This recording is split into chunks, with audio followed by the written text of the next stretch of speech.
So we're going to do day 11 of Blue Moon Boot Camp. Same list as before. Big change would be just Spell Pierces replacing Flusterstorm. Hey Shane, hey Hayden. I'm at the end of my 4-hour trip and now you go live. Where were you going, Hayden? 4-hour trip to where? Were you on a road trip? In which case, I'm sorry. I might have gone live sooner had I known. I apologize. But yeah, I'm feeling pretty low energy today, but I need to keep going with the boot camp, so we're at day 11. Only change to the list is the sideboard. Flusterstorm is now Spell Pierce. San Marcos, I live in Texas. Yeah, that's a journey. That definitely is a journey. Or at least it's almost over, so that's good. You should be home soon. Alright, I'm just gonna jump in. Not much to say other than Spell Pierces are now in the sideboard. And I'm pretty low energy today. I didn't get a lot of sleep last night, but I gotta keep going forward. So we're just gonna keep getting data for this deck. See how things go.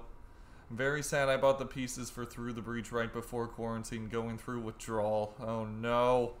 Yeah, I was getting ready to play this a bunch at FNM before quarantine, and now I can't. Although Hannah and I just bought Animal Crossing yesterday, so we've been doing that a lot.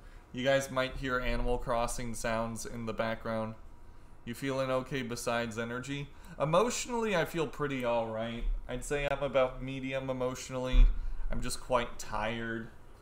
I really, really want junk food, but it's hard to get junk food during the quarantine. Hello, little cat. Cat figured out I was low energy and she jumped on my lap. Morgana's so nice to me. Aww. You guys might see a cat tail on screen. It's my cat's tail. Cat tails. Woo!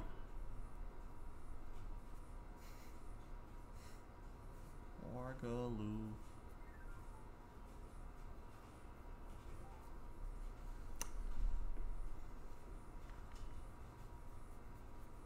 Aw, don't fall down, little one. She almost fell off the chair. Yeah, my cat's such a sweetheart. I'm gonna mulligan this hand. This hand's a little bit better. I don't think we're gonna need 2 Spell Snares, so I'm gonna ship 1 to the bottom. I just want to say you're my quarantine highlight every day. Thanks. Well, thank you, NC. I'm glad that I'm providing some entertainment during the quarantine because it's very easy to get stir crazy during it. Hey Curd Bros. Hey Brian. But Termagurf. Well, Tarmogoyf would be an issue, but I do think we got it covered. Okay, here's Emery, right? Yikes. That's not good. At least... No, it's just not good at all, because they can pop the Mishra's Bauble. Yeah, that's bad. Proud Canadian, what's up? I haven't heard from you in forever, man. How's it going?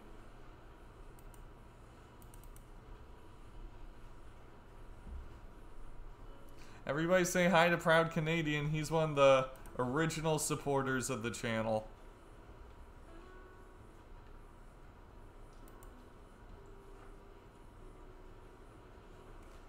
Trying to brew a blue-red Pioneer deck for you since you hate green.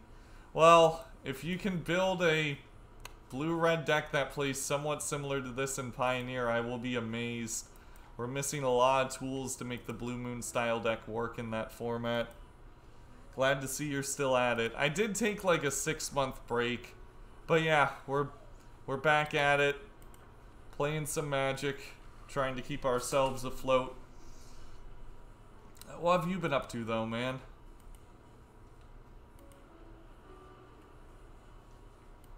Ooh, Blood Moon's a really bad draw in this matchup.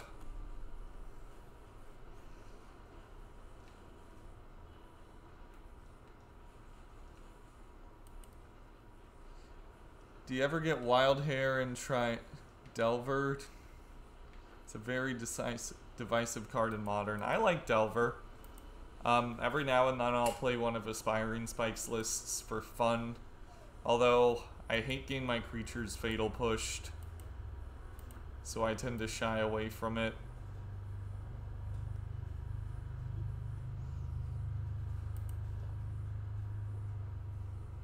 Locust God and Probable Alliance Treasure Cruise opt removal pieces, counter spells. There's no counter spells in Pioneer. I packed up streaming about a year ago, actually. Felt like I did what I wanted to do with it. Now I'm happy and play games on my own terms. That's fair. That makes sense. Yeah, I completely respect just being like, I am fulfilled with streaming. I do not want to do it anymore. Like, that's a good thing to call. I mean, there's lots of blue decks that can run Treasure Cruise that are good. I don't know if blue-red is one of them in Pioneer. Mystical Dispute? Isn't that just worse mana leak unless you're against a blue deck?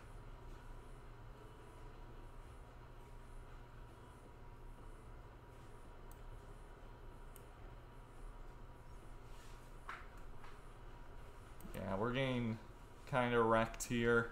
I might just deploy a Snapcaster Mage to try and get a clock going, but they've had a pretty good couple of turns.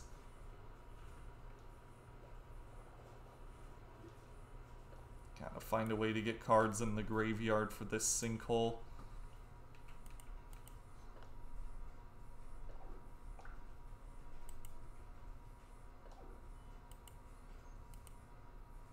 Just want it back in Modern for selfish reasons. It would absolutely be terrible for Modern, so I'm okay with it being gone. Had my few months of Delver dominance. I'd love to see Delver in Modern, but I do agree with you. I think people would get very upset about it and then ban something from the archetype.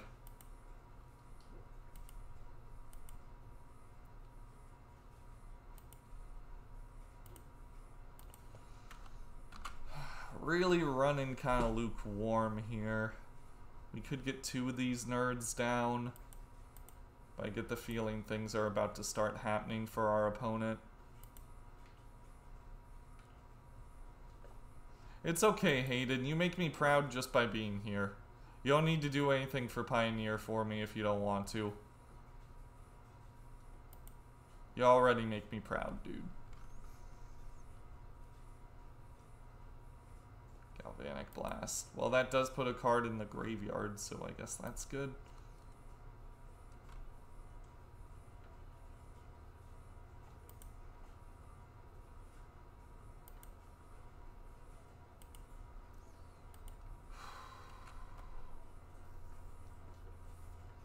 I could kill Emery now, but that leaves us wide open.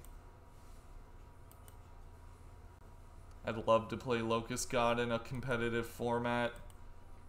That'd be really cool. Oh gosh. Are they doing what I think they're gonna do? Yeah, they're gonna put Metallic Rebuke on top. Gonna try and resolve an Urza. Fine, I'll just kill this now then.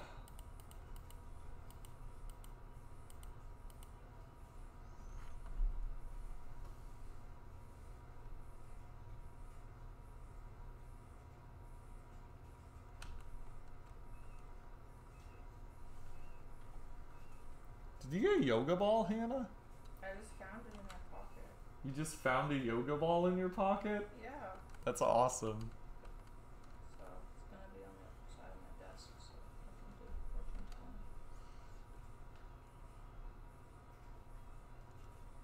Yeah, if you like Delver strategies, Bant Spirits is the way to go. I'm just gonna concede this matchup, get these dead cards out of my deck.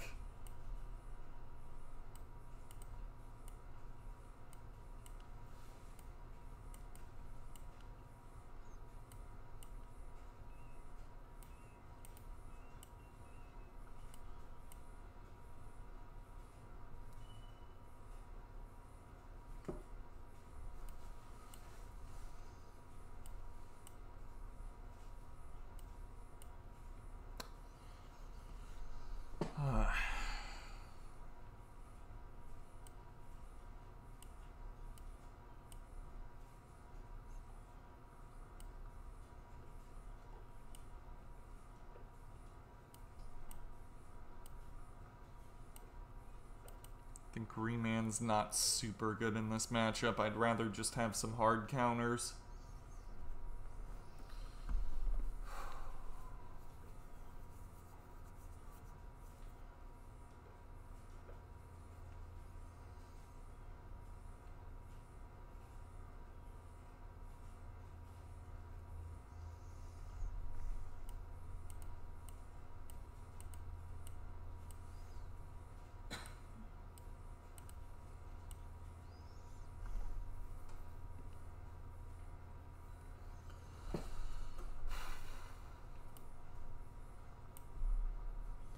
Oh yeah, like, I play different variations for the prelims and challenges, but for Blue Moon Bootcamp, I'm just trying to play the same consistent list so that we can get data on it. I know Thing in the Ice and the Thing in Ice lists have been proven in the past, and they're very flexible and customizable, so I'm just running one of those for the entirety of the bootcamp. I might think that Narset is better positioned in the format, but that doesn't mean that I'm going to abandon this project.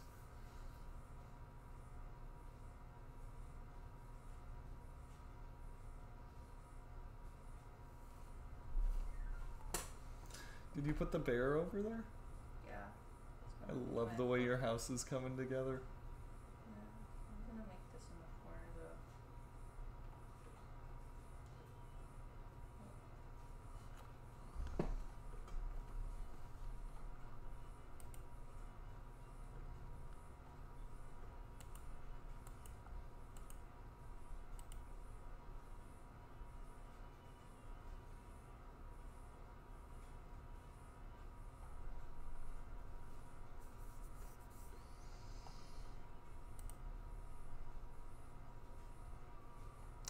This hand needs counter magic. It's got just about everything else, but really needs some counter magic. I'm gonna mulligan.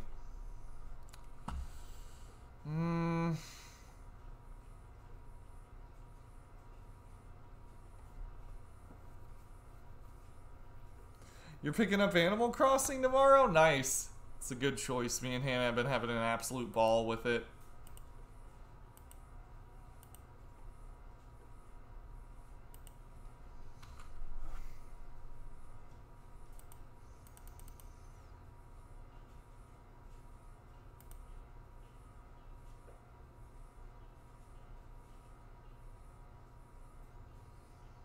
Probably a goose. Yep.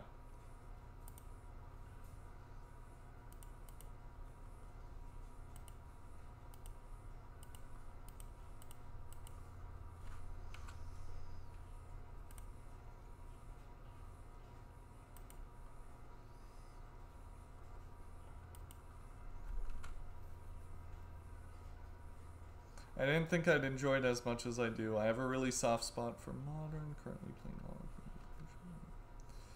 Why'd you decide to lead with Strand? I usually save my fetches for Sanctuary later if I can. Just because I didn't want to shock myself, but thinking back, that probably would have been a bad idea, Brian. You're right. I probably should have led with Steam Vents. That way I could have bolted or opted. Yeah, that was a mistake. I don't know why. I probably need to slow down before I end up making a choice that ends up costing me the game.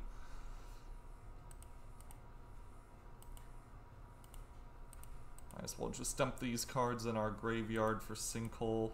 Gonna bottom that land.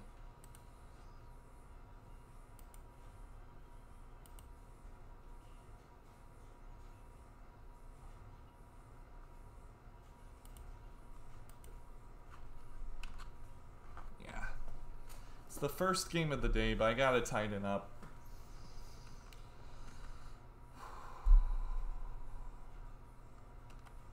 Good news is, if we find a window to stick Rao, we're going to be doing very well.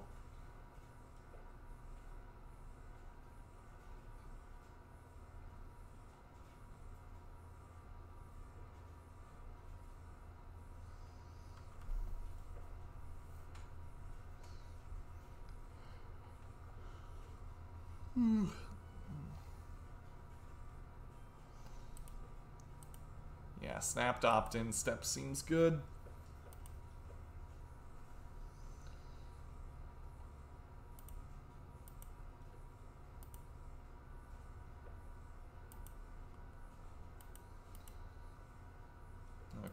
looked at the top card of our library, so if we decide to keep this,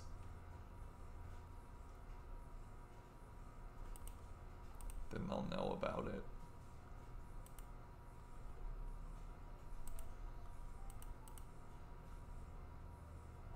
Ashiok. Let's go with that, sure. They know about Ashiok. So if they got a counter, they should use it here. But we drew Cryptic. So maybe we just beat down. Save the Ashiok for later. We got the pressure, they don't.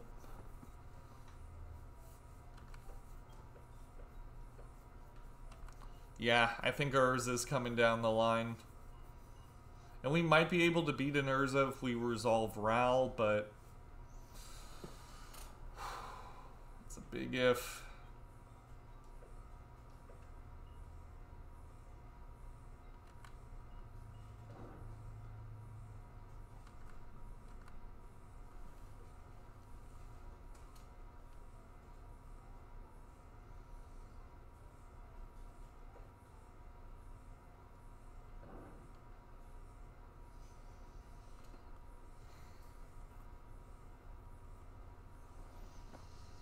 Probably want to tap out for something, but knowing that we didn't just slam the Ashiok, they might be afraid.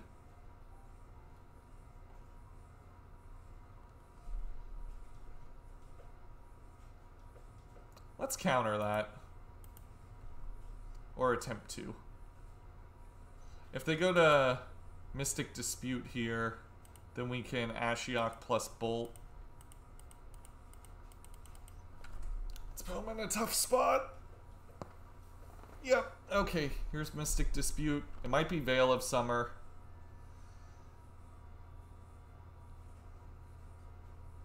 Yeah, I got Bolt for it. I also have Ashiok. Okay, we still draw a card though. Okay, another Ral.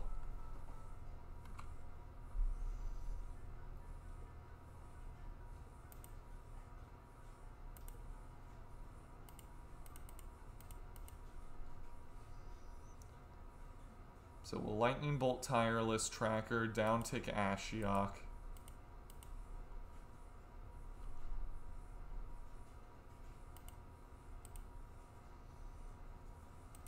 Urza's probably coming.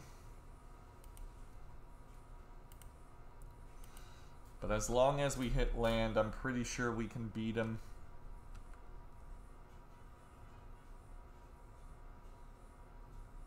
Another tracker. Interesting.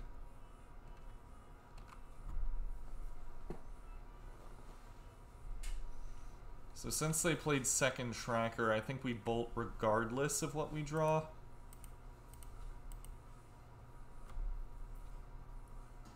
Should play for... This should pay for Metallic Rebuke. We'll do this.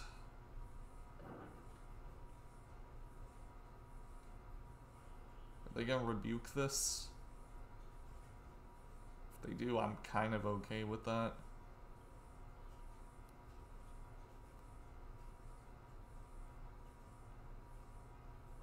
Because this means they can't crack the clue. Yeah, they're thinking about it.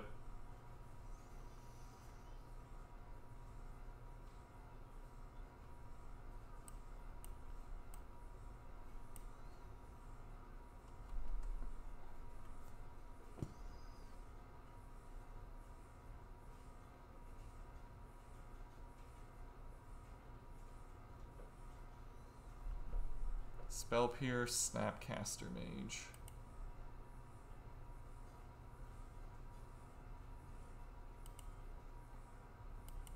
I think I'm keeping Snappy Boy. Because we can put him to 9.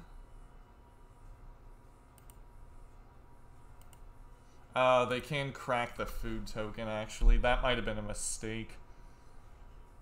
We could also fetch, put Cryptic on top if they don't do anything here, but there's no way they don't do something here. Unless their hand's like chock full of Uros.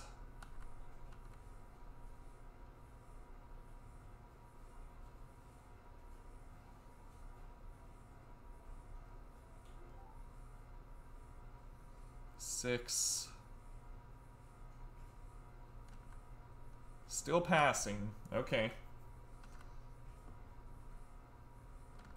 Take care, Hayden. Good luck in your endeavors.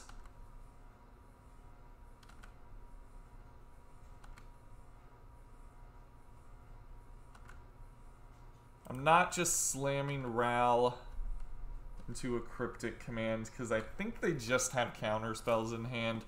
If they didn't play anything there, like, that was their opportunity.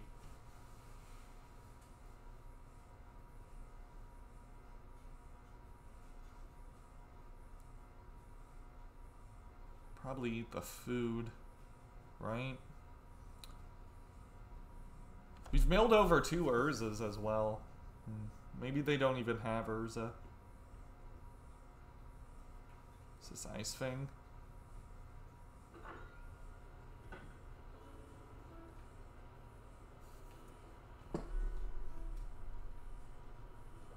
Sure. Yeah, we're just not playing into the Cryptics. No reason to if we can avoid it.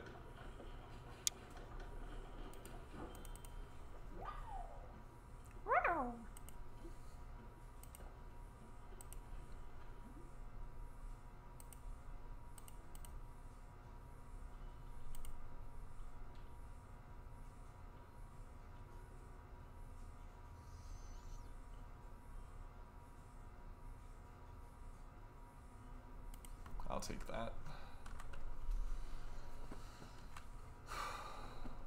They have 2 Urzas left in their deck.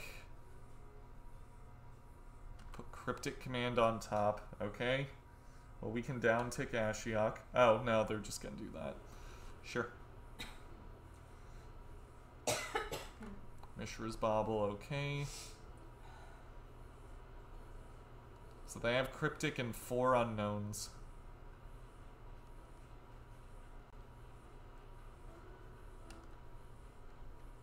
Yeah, that was a super desperate Cryptic. I think their hand is mostly reactive and or things that get shut off by Ashiok.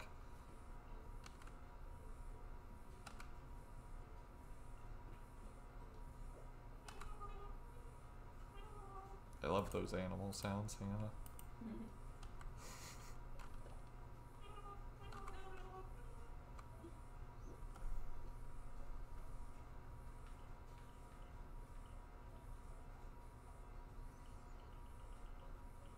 What do you got, opponent? Another same thing as before. Yeah, they're just really trying.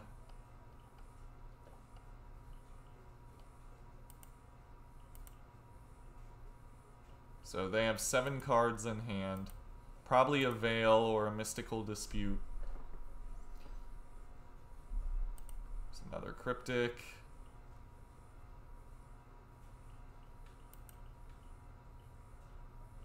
Yep.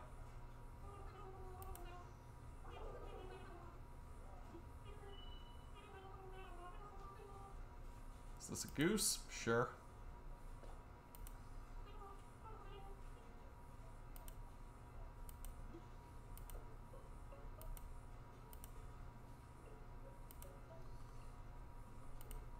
I will attempt to draw 2 cards.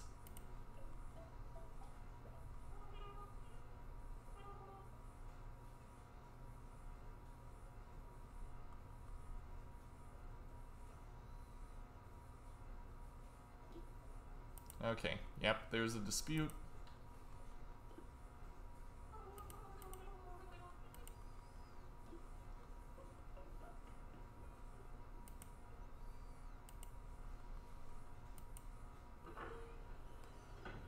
Just keep pressuring them on their end step like this. Victory is assured.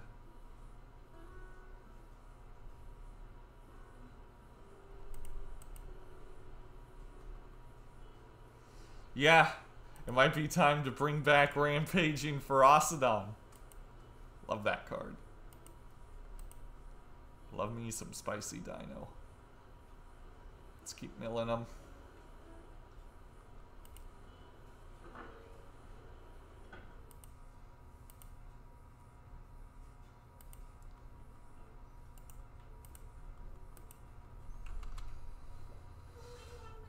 No point in running anything into a Cryptic. They gain 3 life, sure.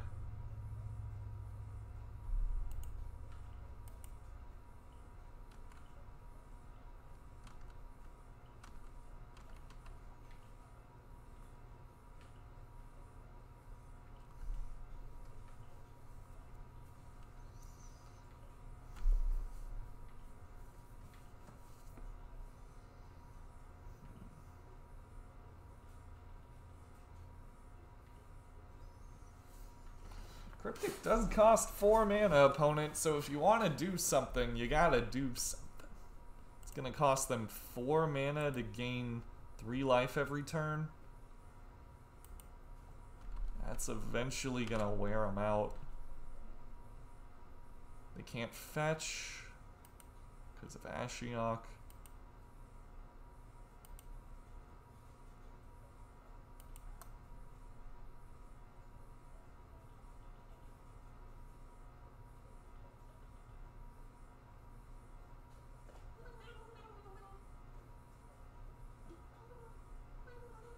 Tap draw, sure.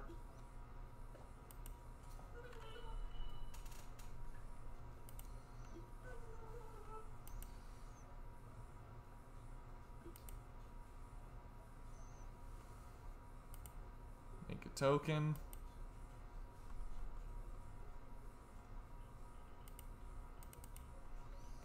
Take this opportunity to bolt the bird.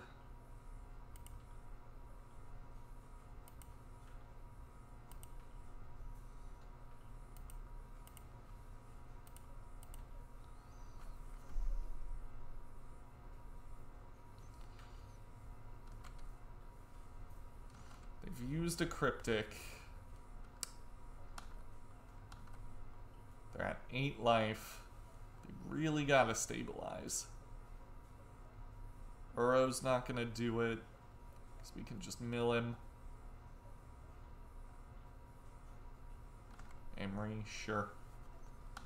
Emery's on chump block duty.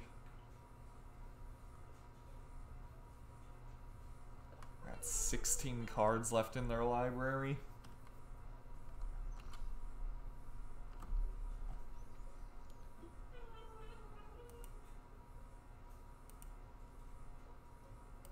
Hey Sakura, good afternoon.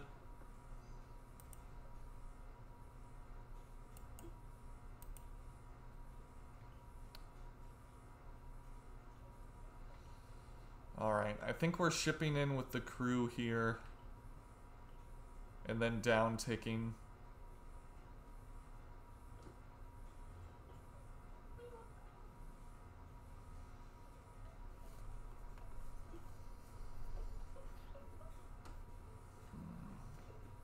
This lighting's super bad. There we go. Let's try that. Is that directly in your face, Hannah? Yeah, this is good. No, it's not. Hang on. I'll fix that. There we go.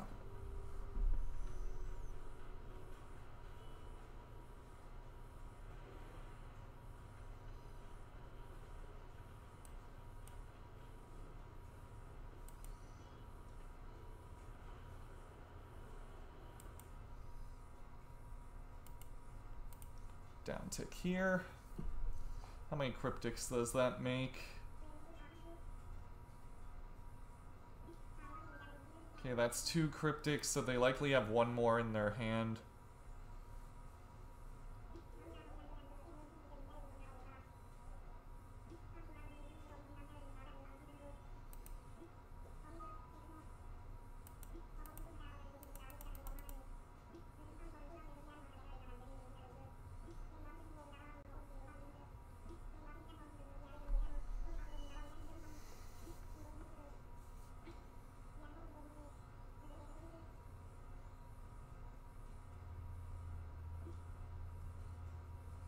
Oh yeah, they're super low on resources, but they gotta make a move right here, which means that next turn's gonna be the turn where we get to tap out and play Ral.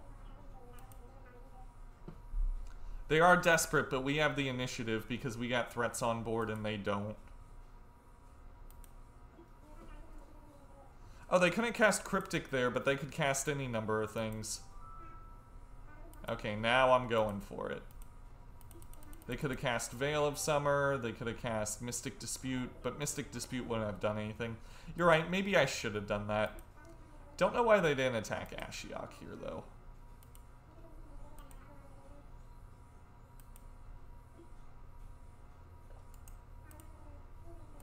Yeah, it is something that I could have done.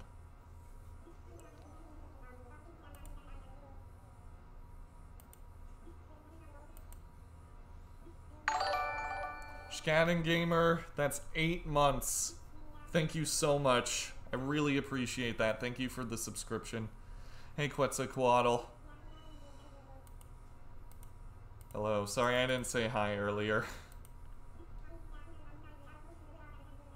Okay, let's do this.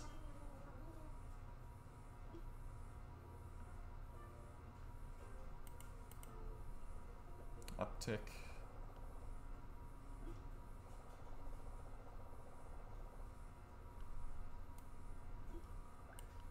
Let's go with Relic. You never know. I could try to do something fancy with Uro.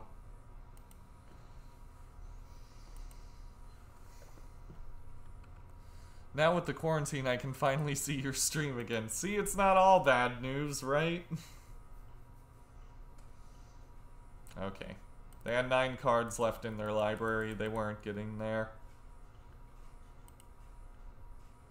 Ral resolved. We did it. Woo. Oh, gosh. My soul. I don't know why. I'm so tired. I need water. I think I just need water. Where did I put my giant jug? Morgana's so cute when she sleeps. She's a day sleeper.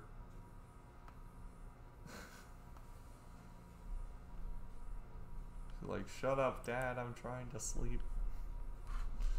Hello, Jacob. If we start playing more in our set due to the meta, could Narset lock be viable plan B for our deck? Maybe something like 3 Narset, 1 Teferi's Puzzle Box in the main. What do you think? I think if we are trying to run some sort of lock, Puzzle Box probably isn't the way to go, because we're more of a spell-centered deck. Especially with Mystic Sanctuary, it makes more sense to run Days Undoing. That way, in case anything ever happens to one of our lock pieces, namely Days Undoing, we can just fetch, put it back on top. So given how spell-heavy we are and how we're running Mystic Sanctuary, I think running Days Undoing over Box would be better. Also, we have control over when we cast Days Undoing. With Teferi's Puzzle Box, we might have to put away really, really good cards that are in our hand, and I'm not about that. I think I'll keep this.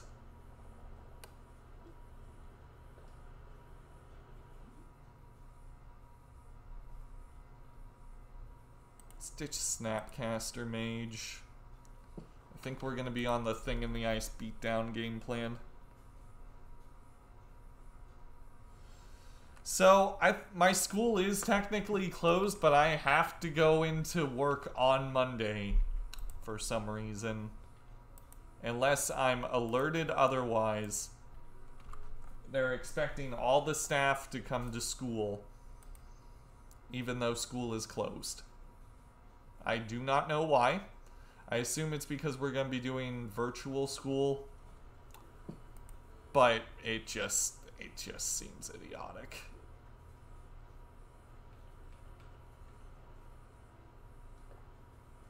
Okay, there's Emery.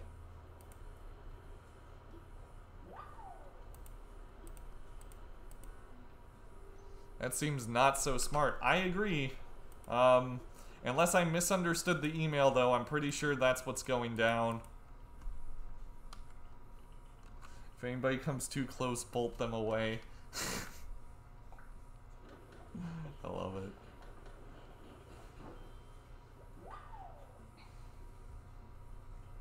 Alright, here's my Thing in the Ice.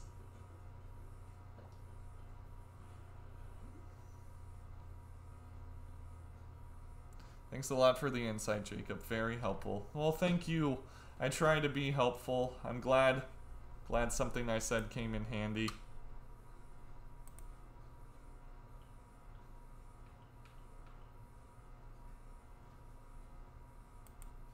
another thing. I think we're gonna spend this turn trying to hit a land. There we go.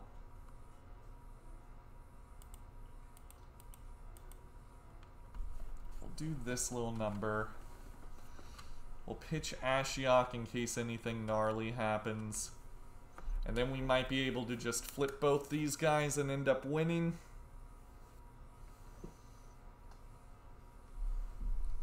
It's not like you can have a group meeting or discussion. They should just email if they want to do online classes. Yeah, I concur. Trust me, you're preaching to the choir here, man.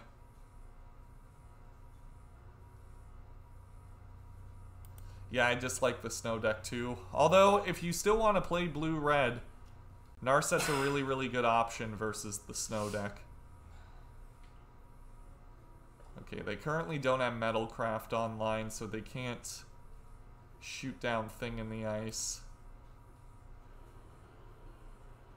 I don't blame you for being burned out, though. It's always good to take a break if you're feeling stressed.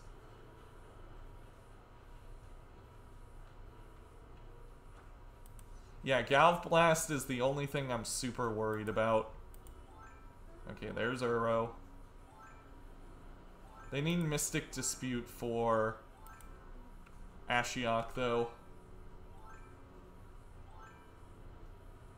Yes, good, good.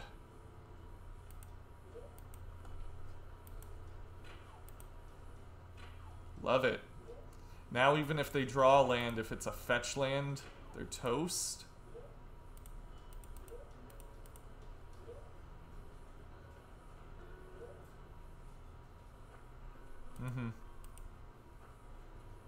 Still rocking the fairies. I respect it.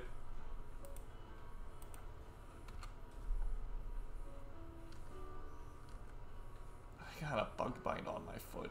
Ugh. Okay, there's Astrolabe. Sure. Nice. They got fetch land here.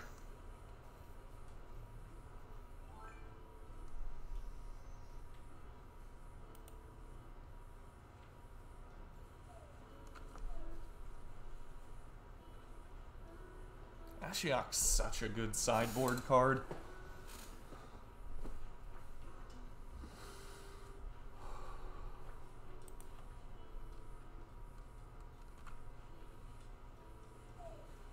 Vale broke my will to play them. One day I shall go back to the sprite ways. Yeah, being a blue-based deck with Veil of Summer Out's gotta be rough. Not impossible, just rough.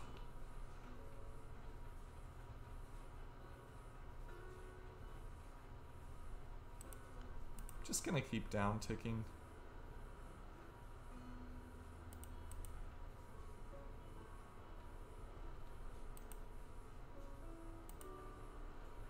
Let's put Opt on top. Serum Visions here.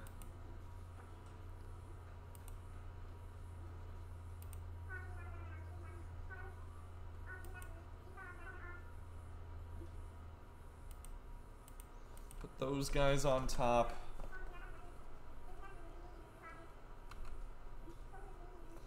As long as we play defensively, we should be alright.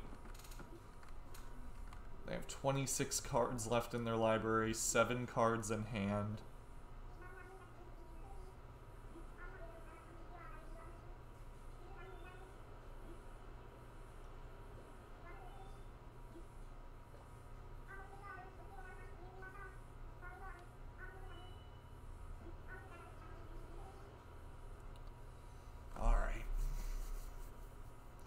We got 5 minutes left on clock too.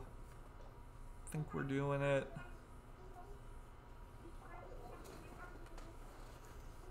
How's Kat doing, Hannah? Good. She's all ears.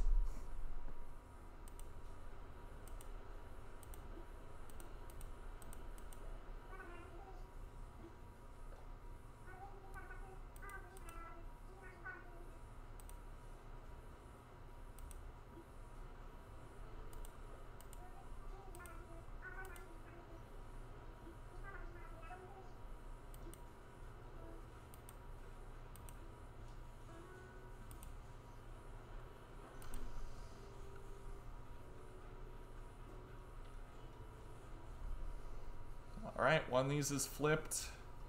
I think we're going to see the concession soon.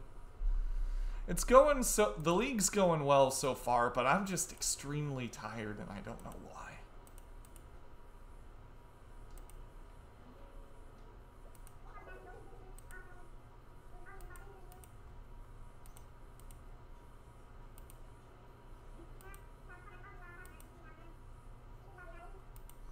Down tick Ashiok, because why not?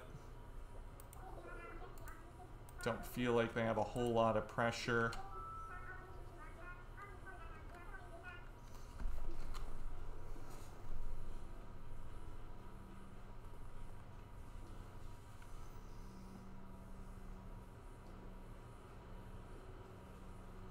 Yeah, that's how I feel about Tef and Vale as well. Quetzalcoatl, like I could play a deck with them, but I'd like hate myself way too much.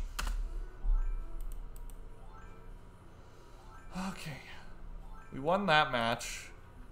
That's pretty good. We started out kind of rough there, but we got rid of the dead cards, drew well, our opponent didn't draw as well, and now here we are. I'm gonna fill up my water bottle really, really quick and try and find a way to get the lighting working on my setup here, because I want to be able to light my face better, but I also don't want to blind my wife who's playing Animal Crossing.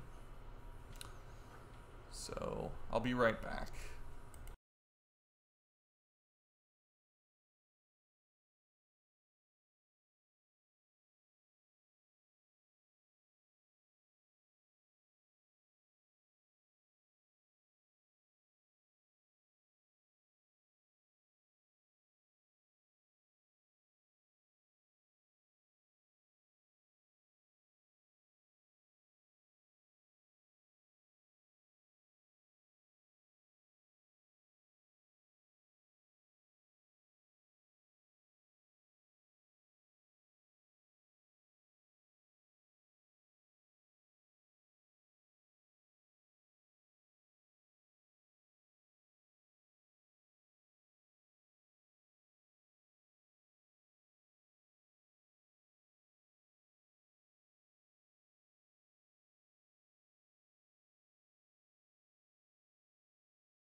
Alright, let's get going.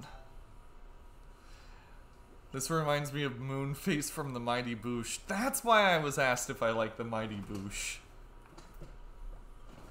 I'm not familiar with that skit. I've seen some of the Mighty Boosh and I've liked everything I've seen. The Agonzanivan. The Agozanivan, thank you for the follow. Sorry if I completely pronounced your name wrong there.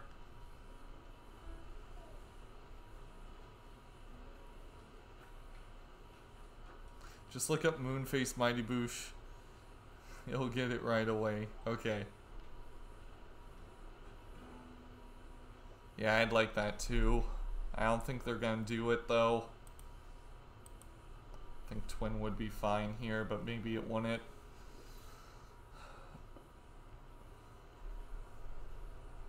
Thank you, thank you.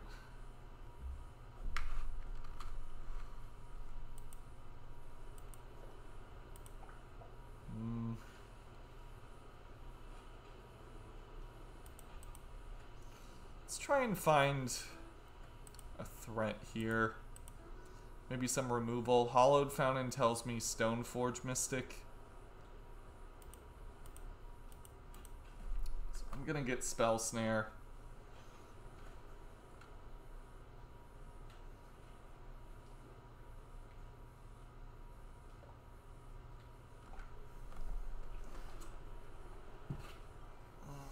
They put the card on top of their library, so I won't be surprised to see a turn 2 Stoneforge.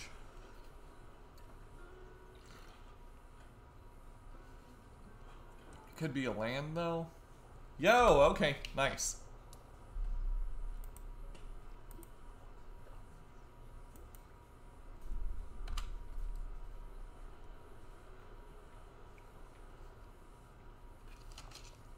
I really wish for the new Perforos to be the sneak attack of Modern. Too bad he sucks. Yeah. Definitely one of those built for commander type cards.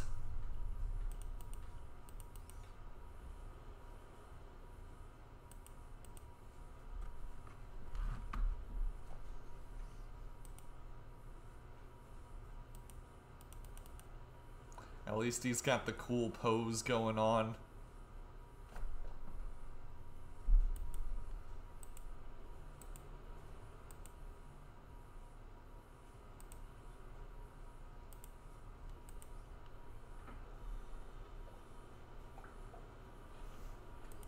Don't think I want Thing here. Charm's really good.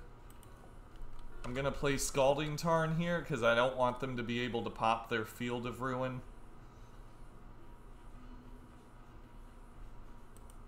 Nah.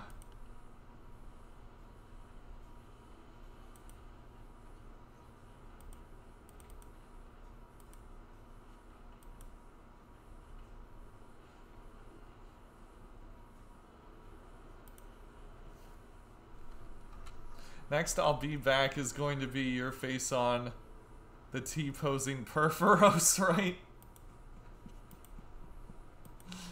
Do you mean the T-posing Keranos? Because if so, that'd be rad. I'd love to play that Keranos in Modern. It looks so good.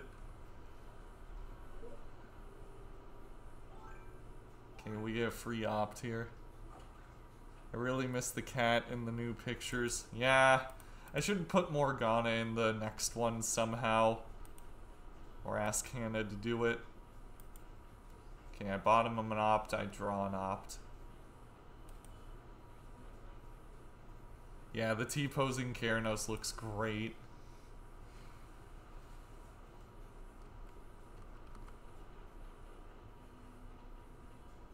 You're gonna put opt on top.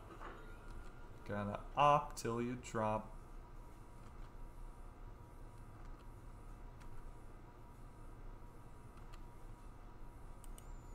I think we're going for a land here. There we go.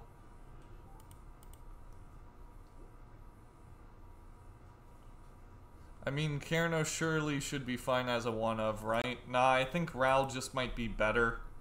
Ral impacts the board immediately. Draws you cards, kills exactly what you want to kill. Sure, he can't be Assassin's Trophied, but that's like a very fringe upside.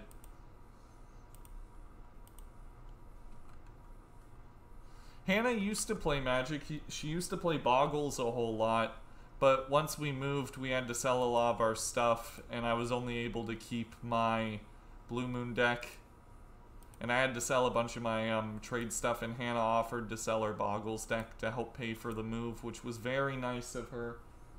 Thank you for that, honey.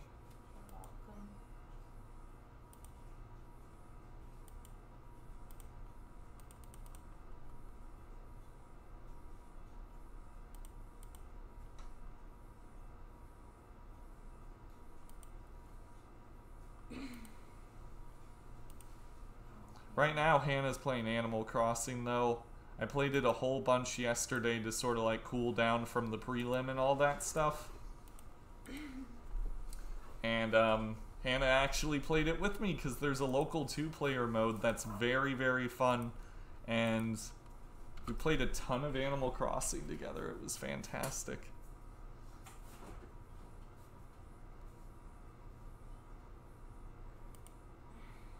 Part of me really wants to run Keranos as a fun of, just like in the sideboard, but I don't know if I could. Yeah, if they resolve Lil Teferi, I basically insta-lose. Other than that, they're all pretty favored. Bant control can be tricky game 1, but it's not unwinnable.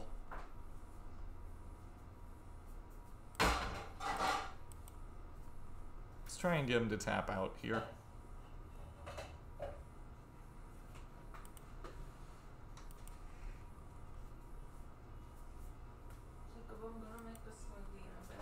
Alright, let me know when you activate the blender and I'll mute myself. Land would be really good here. Force is also very good, though. I've decided to go for Dragon Quest. Maybe I'll be able to finish it by the time we're free to leave quarantine. Not sure, though. Dragon Quest is a great series. I've never dipped my feet into it, but everything I've watched my friends play, it looks very, very fun.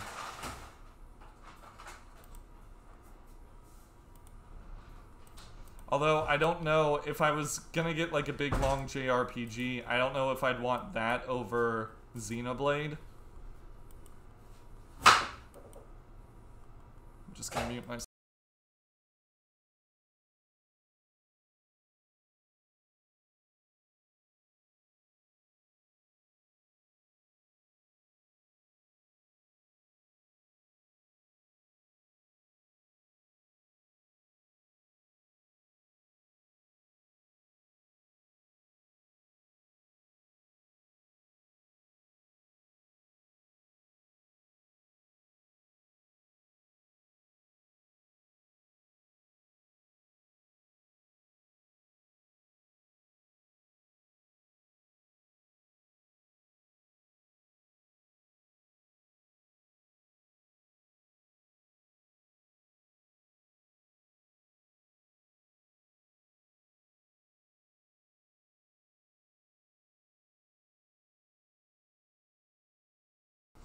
Did you just ask any recommendations for JRPGs?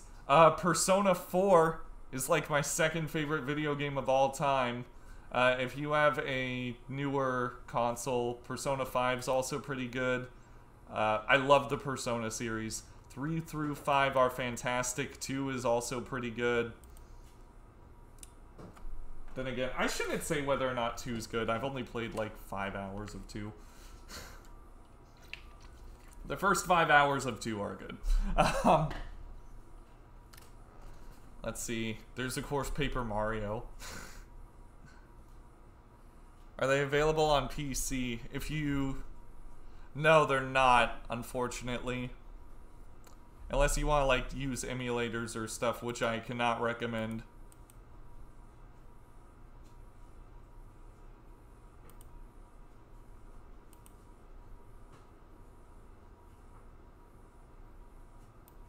They're all Sony-based, unfortunately. Nier's very, very good, though. Nier Automata is also excellent.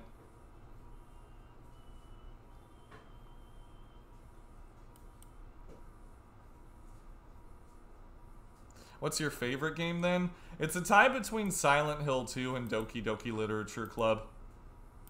Those two are probably tied for first for me.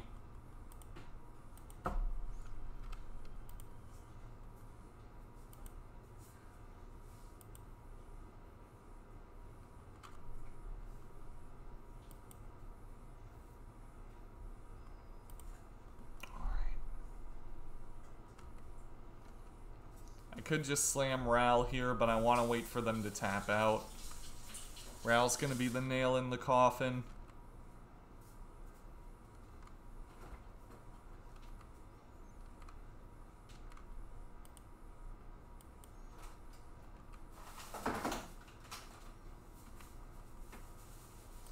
Yeah, it's such a good story, and like, it's one of the few games I've seen that actually handles the depression thing really accurately.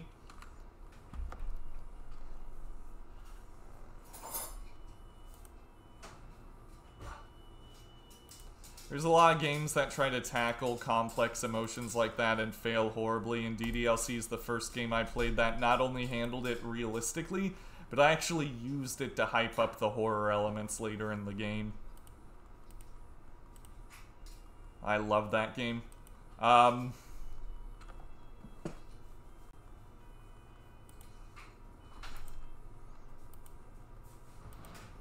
do think the second half was overall weaker, but it did do a really, really good job of getting me to hate Monica.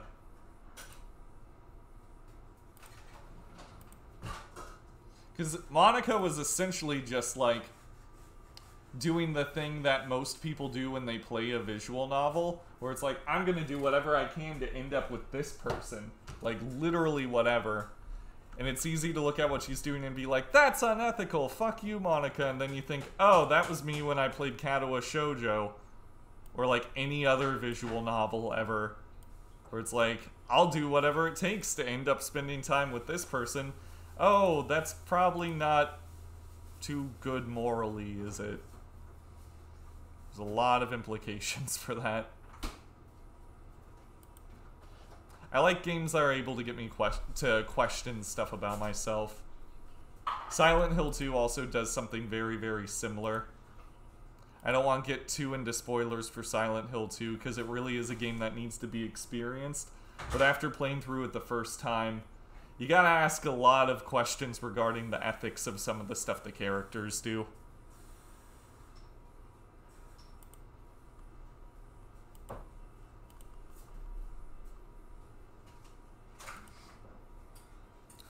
I actually think maybe Silent Hill 2 is probably my favorite one. It handled that stuff in a much less overt fashion than DDLC did, but DDLC is such a good game. I don't know, it's tough. It's definitely a toss-up between those two. But Persona 4 was basically just... I played it while I was in high school, and it was the high school experience that I always wanted. It has some really good character moments in that game as well. Play a lot of visual novels, and a lot of them actually do play around with how you go about playing the routes and choices you make affecting the rest of the game depending on what routes you already have done. Yeah, well, the thing is, Baconator, I've always been the kind of player where I'll play a visual novel, right? And I'll go hang out with the character I want to hang out with the most. And then the game will sort of like encourage me to play through it again to try and date and hang out with other people. And all I can think of while I'm doing that is like, am I cheating? Am I cheating on my waifu? Like, there's... And then the game's like, nah, don't think about it. Don't worry about it. At least the ones that I've played.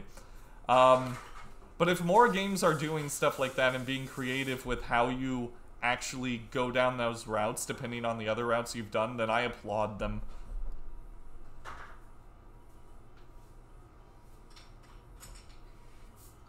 Deprive. I think I'm gonna Force of Negation that.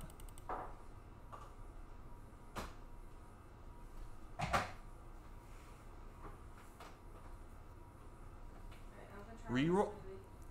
Okay. Hang on, I gotta mute myself.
But yeah, sell me on the premise, Baconator. Tell me why I should play Rewrite, because I need a good new visual novel. Especially if I'm going to be at home. Because I might be able to get at going to work. Right. Oh, I should probably mention one of my favorite games that actually doesn't have any dating sim elements. I really, really like most of the stuff that Platinum makes in terms of character action games. My favorite one being Metal Gear Rising. That game just manipulates my emotions to get me hyped over every possible thing that happens. I think it's got one of the best rivalries. Well, not best rivalries. It's got one of the rivalries in video games that makes me really hyped to actually beat up the rival and to fight them. Jetstream Sam is just a really, really good rival. It's done really, really well. The action's fantastic in that game. The music's hype as fuck. It's got really, really good replay value. The only thing I don't like about it is the weapons other than the sword are just not great. But in terms of character action games, I think it's number 4 for me. In terms of favorite games of all time is Metal Gear Rising. I respect Devil May Cry, but I didn't actually start the series when it came out. But I was familiar with Metal Gear when Rising came out, so I was able to sort of latch onto it and give it a shot. And boy, was that shit an absolutely wild ride. And I normally don't play a lot of games with absurd amounts of violence. I actually stayed away from Mortal Kombat for a very, very long time for that exact reason. But when I played Rising, it was like campy amounts of violence. You know, I'm getting called.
Sorry about all the mutes, everybody. Everybody's been trying to talk to me. I'm a popular guy today, I guess. Yeah, I'll run that by people. I'll do a poll on Twitter and be like, would you guys be interested in seeing me do content other than Magic the Gathering?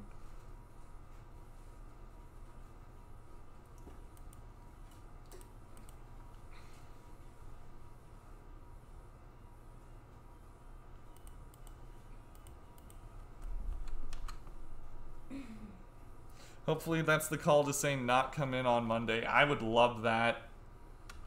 I think it's a very, very bad idea to try and get a bunch of faculty together for work. I think that's a horrible idea. But what do I know?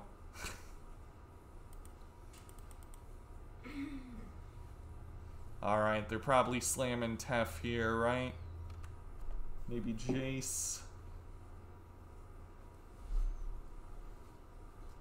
Wouldn't be surprised to see Teferi here. Ashiok.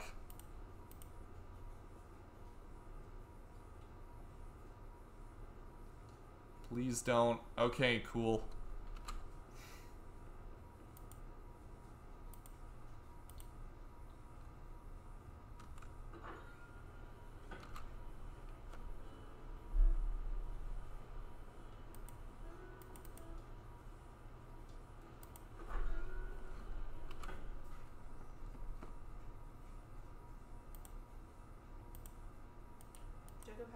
things into storage? X. Okay.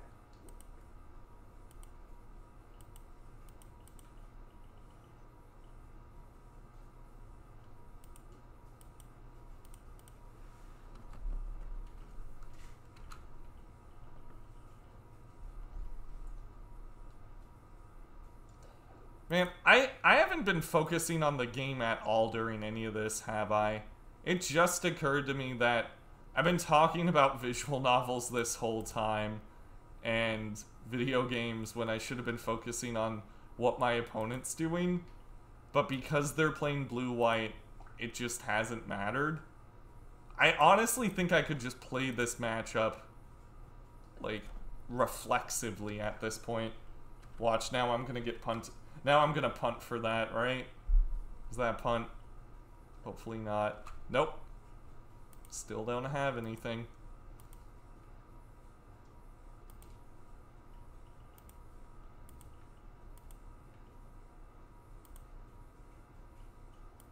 But yeah, if I had to go top 4 video games of all time for me, and I'm not saying that these are the best video games of all time, obviously. I'm just saying these are the ones I enjoyed the most.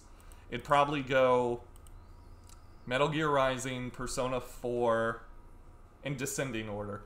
Metal Gear Rising, Persona 4, DDLC, and then Silent Hill 2. Yeah, I got mismatched Snapcasters. I'm sorry. But if you guys also play video games, let me know what stuff you enjoy. Because I'm always willing to bounce ideas off of people. And who knows, you might remind me of a game I've played that I've forgotten about.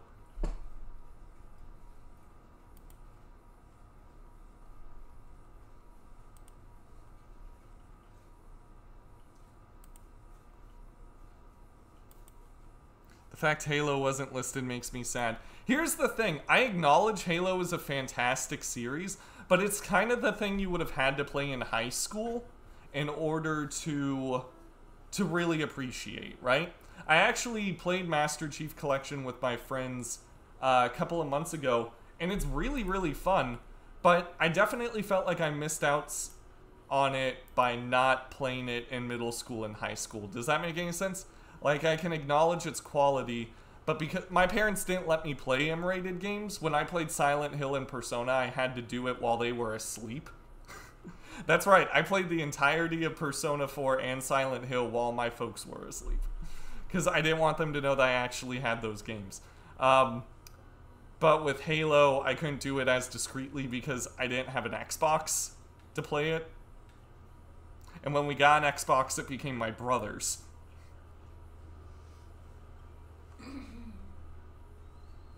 Yeah. I imagine playing Halo in high school had to be one of the hypest fucking things ever. Curd Bros says Super Mario Bros. 3, Madden 64, Breath of the Wild are my top 3. I haven't played Madden 64, but I agree with the other two. Those are both quality games, and I really, really like how they reworked the Zelda formula with Breath of the Wild.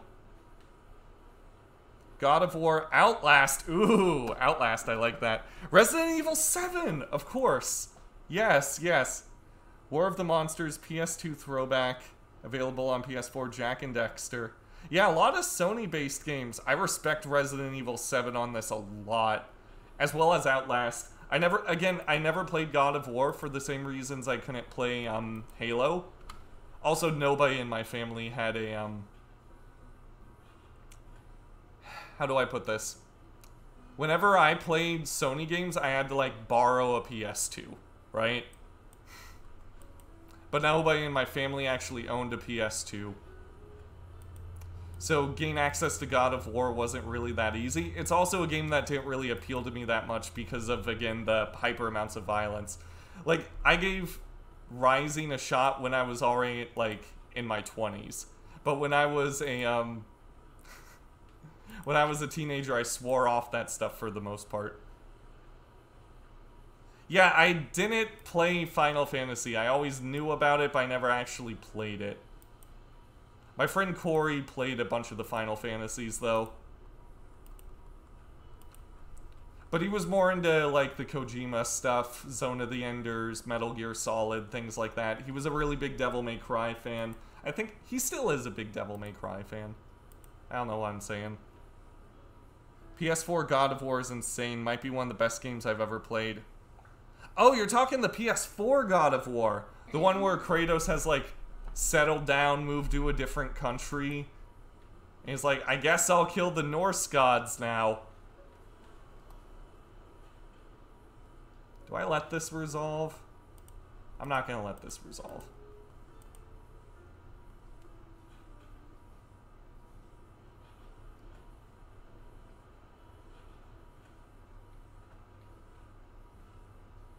Dad of boy.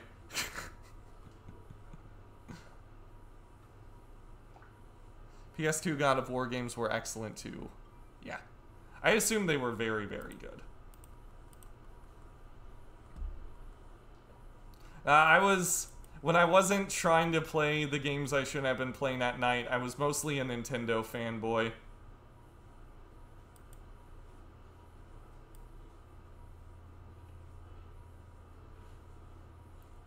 Remand targeting Archmage's charm. That's a good play on our opponent's part.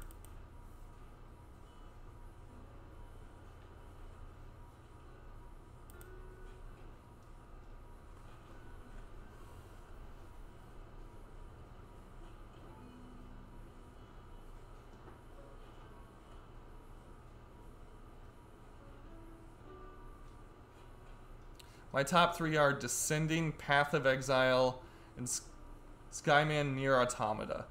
I love Nier Automata. I only completed one ending off of Nier Automata, not because I didn't like the game, but because by the time I got to 9S's story, just so much stuff was going on in my life, and I still haven't finished it. But I love... Hang on one second. I got focus for this because I'm pretty sure they're going to... Yeah, they're going to Tef. Then Archmage's Charm, right?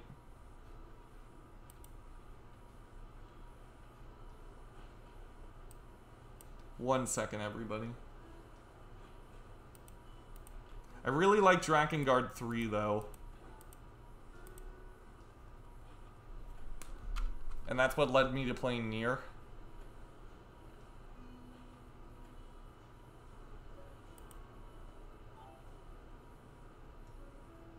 007 GoldenEye.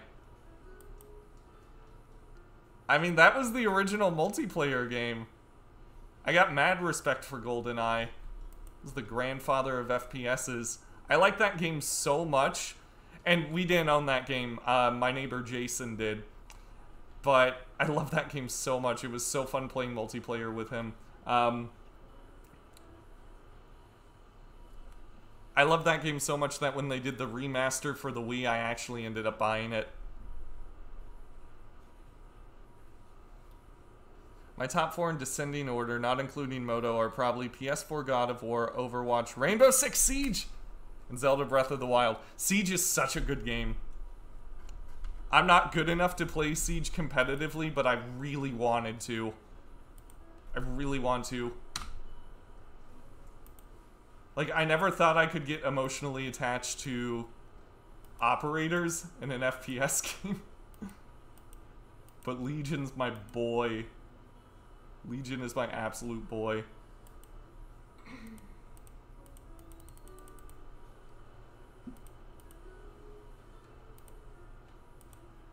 Okay, we won the match. You guys have good taste in games, though.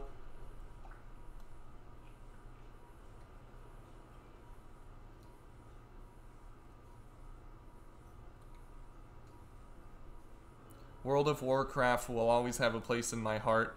Again, I imagine, like with Halo, being a part of that community while it was getting started was probably incredible.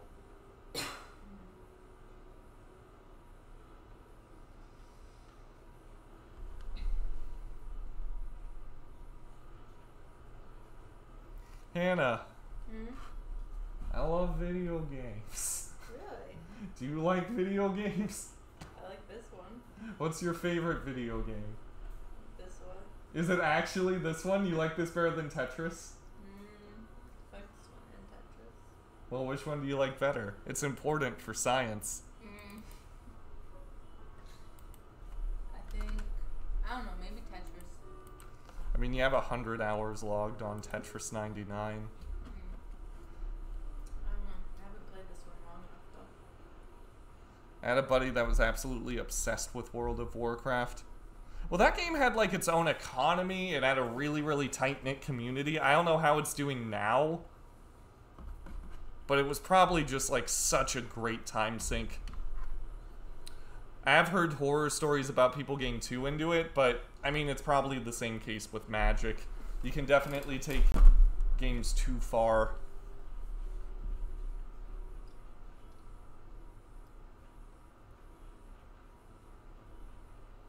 One of my friends bought candelabras solely from the World of Warcraft economy.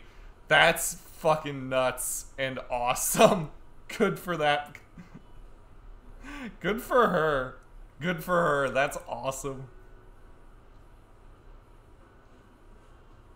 Honestly, at the moment, my favorite video game is a Zelda randomizer. What's it a randomizer for?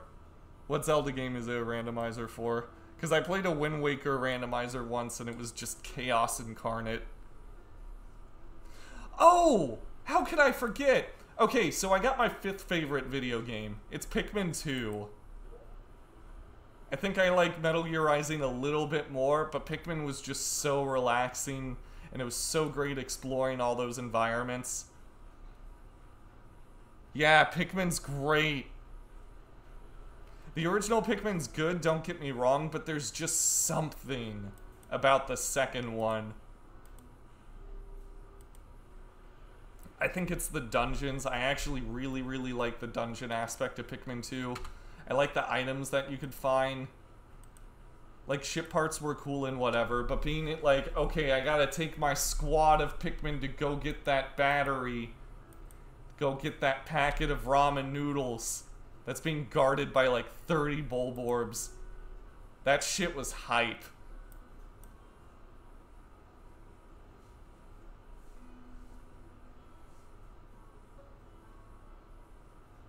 Okay, looks like we're against Tron.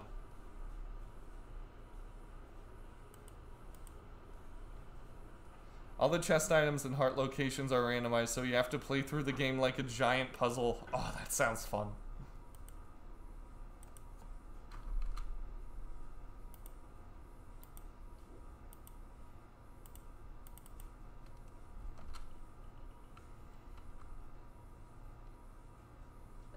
Okay, don't show me another Urza land here.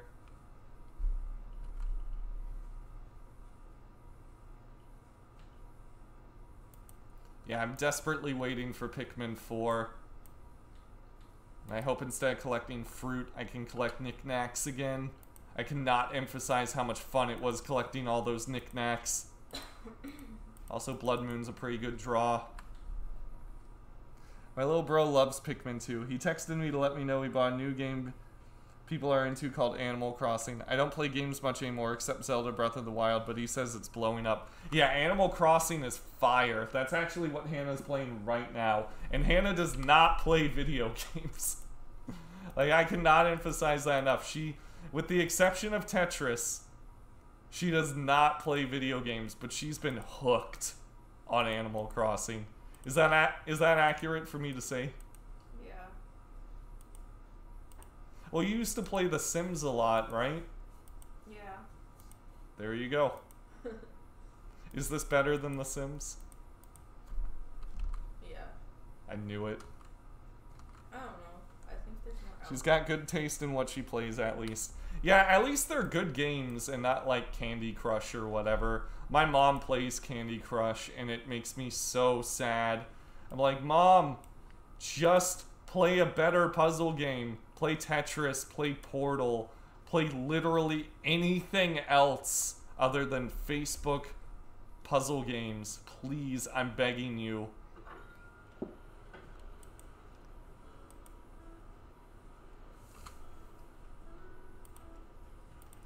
For my 18th birthday, I asked my mom if, my only birthday present for my 18th birthday was I asked my mom to play Portal with me.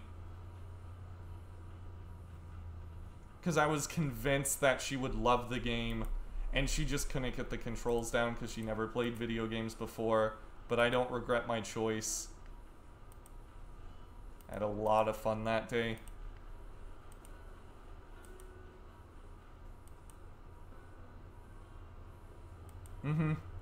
Animal Crossing and Doom Eternal are the big ones that have been coming out lately. And I wasn't as excited for Animal Crossing as I should have been. It kind of got eclipsed by other things in my life, but now that it's out, I'm happy that's a part of our routine. It's nice to do a non-competitive game in my free time. You know, I play so much Magic the Gathering.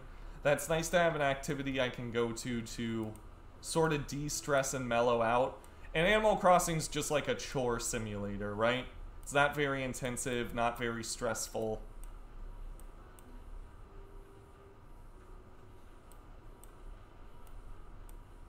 I think I will keep a Ral in, actually. Take out a Spell Snare. Give that a shot.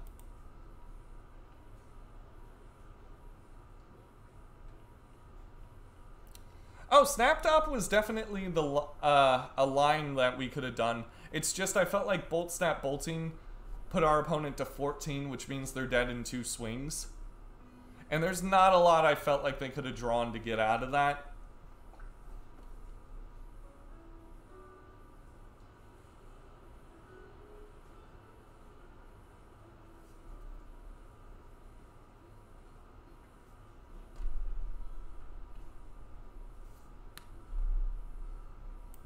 Ooh, I got a good one for you guys. So we've been talking about our favorite video games, right?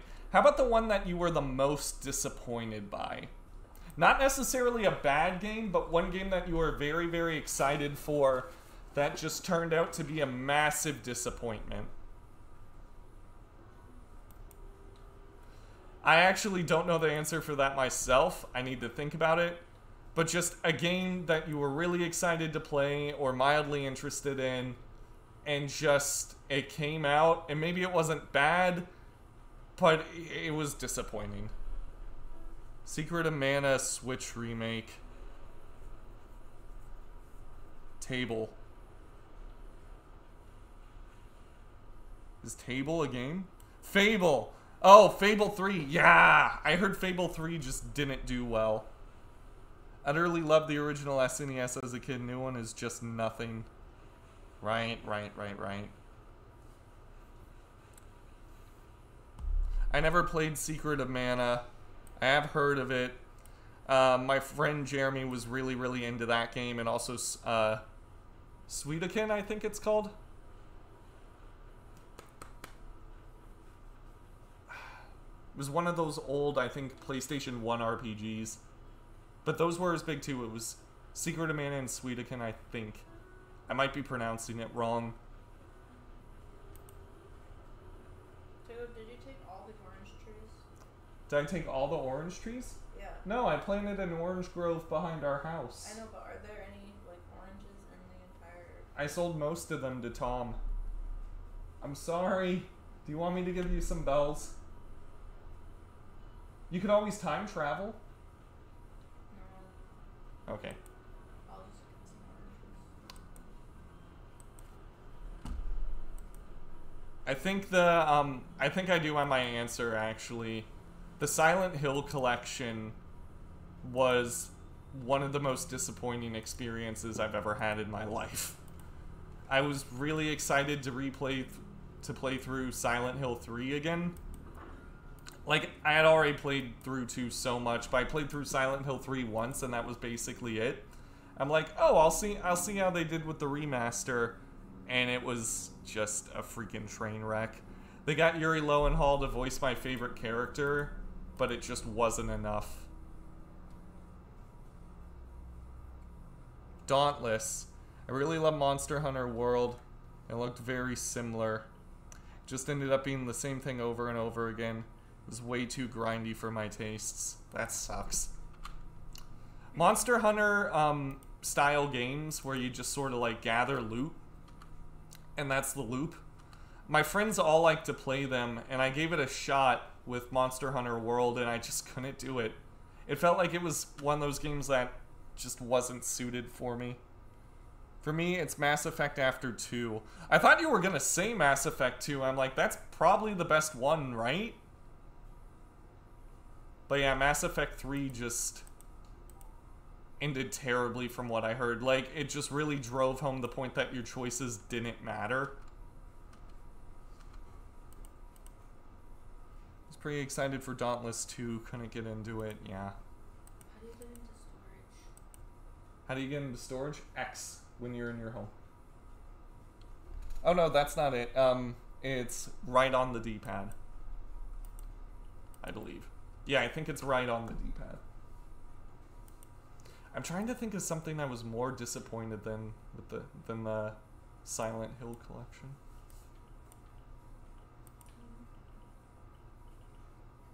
I was really disappointed in Assassin's Creed Origins. Love Syndicate and Unity, but Origins is just too long and not nearly as strategic as the predecessors.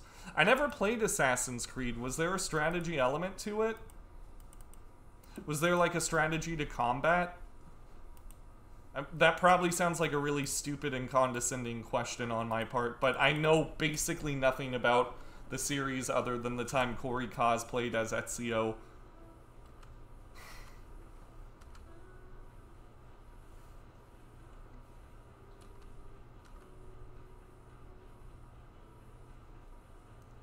That is the sense I never thought I would hear. I planted an orange grove behind the house. I sold most of them to Dale. Do you want some bells? You can always time travel. Yeah, to somebody who doesn't know Animal Crossing, that's probably just... What the hell are you talking about? Yeah, I'm sorry. It probably sounded like I was speaking complete gibberish. Bells are the currency in Animal Crossing, and Hannah and I live on the same island, and she's mad because I already sold all of our fruit. Resident Evil Operation Raccoon City. Oh, is that the co-op one?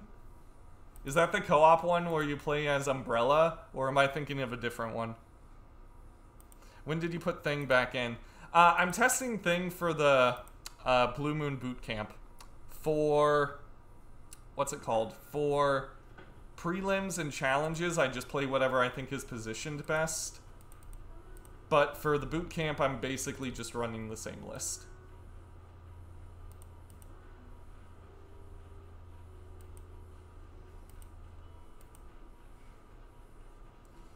Yeah, I heard that game sucked.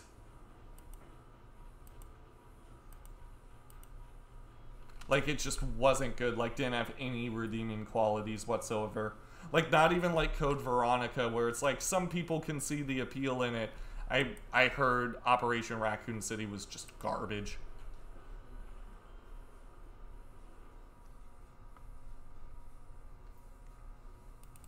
I really liked Resident Evil 7, though. 4 was one I obviously enjoyed very much just because it's a solid game.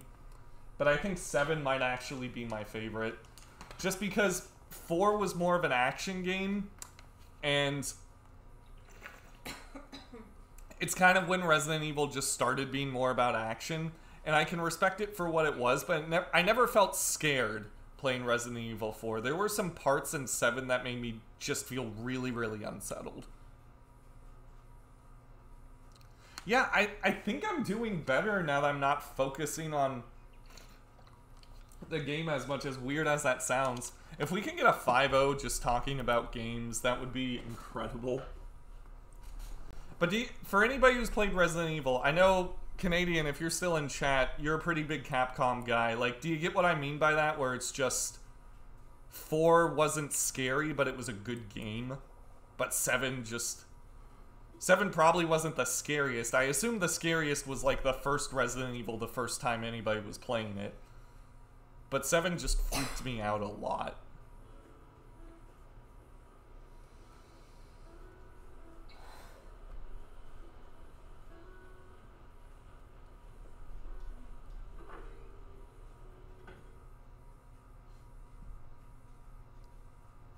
Stream Decker is wrong, my man. That's why I was like, what is this? Oh, Stream Decker's wrong? Okay, I'm gonna have to fix that.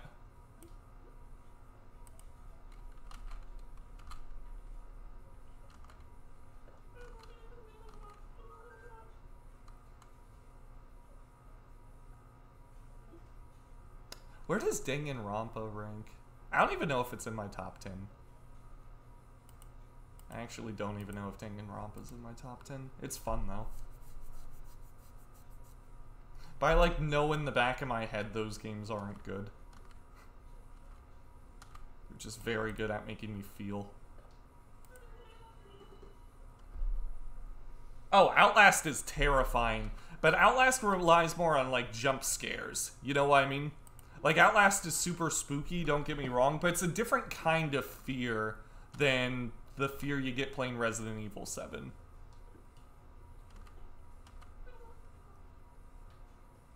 Oh yeah, yeah, the cornerstone of any good horror game is just feeling helpless, right?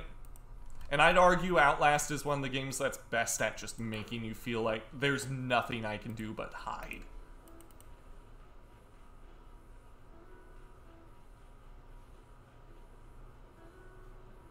Right.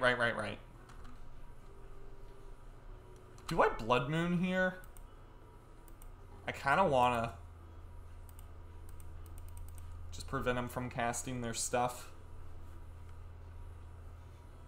Like, sure, they can dredge till the cows come home.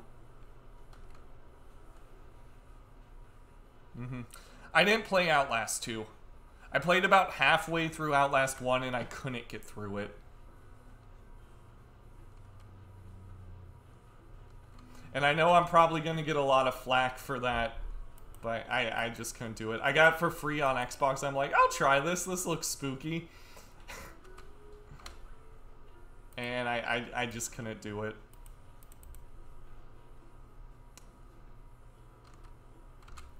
I'm still trying to think of disappointment. Is it me cheating if I say I was disappointed with Paper Mario after the 1,000-Year Door? Is that a thing? Can I be disappointed with a series? I think that counts.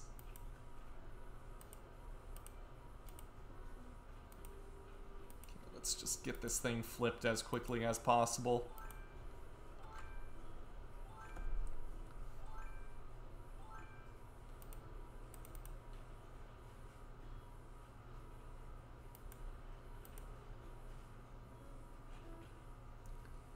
It's the gaming gym that was Fallout 76. Oof.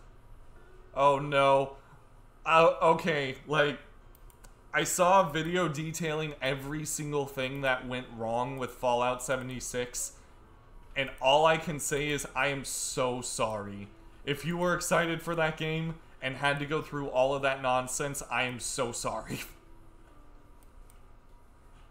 How has No Man's Sky not been mentioned yet? Yeah, that game was a huge flop, but I don't know, maybe people in chat weren't excited about it.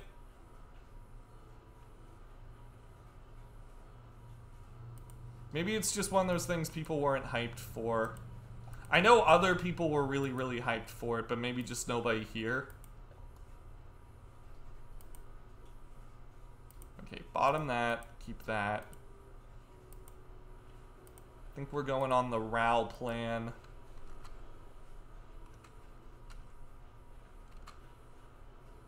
Yeah, from what I heard, like, No Man's Sky actually added a lot of features that made the game more playable after it came out. It's just that launch window was like a devastating lack of content.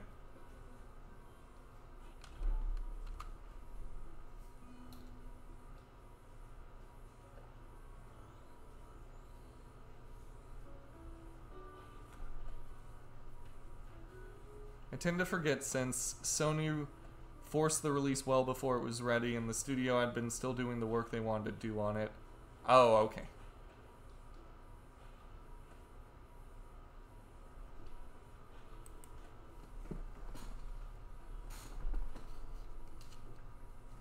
It's actually good now? Well, that's good. I hope there's still a community that's playing it, because I didn't want No Man's Sky to fail, you know? It's not like with Anthem, where just EA is doing EA stuff and it's like, okay, whatever.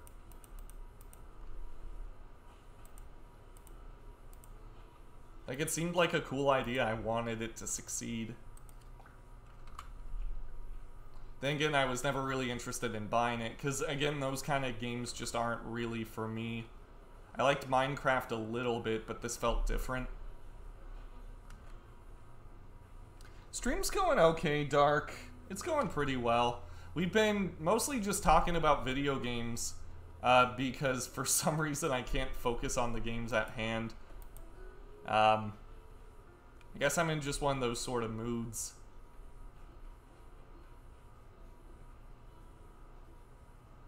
Okay, that's 3 Bloodghasts. And then they're gonna get to play an Ox. Are we just dead? We're just dead, aren't we? Because they can block with the Ox. How many Creeping Chills did they hit? They hit 2. That's lame. Okay.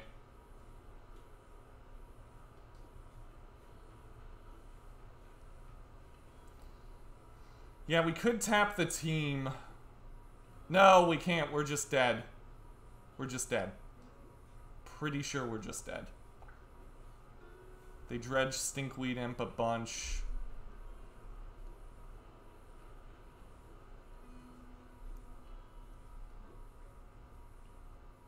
Yeah, we're not gonna make it, are we?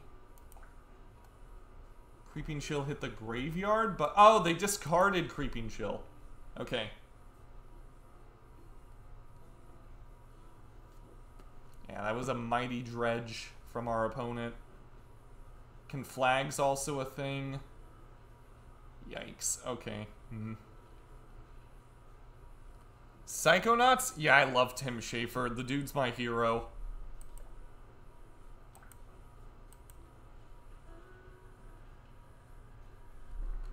Shoutouts to that final level, though. Christ. Fucking meat circus.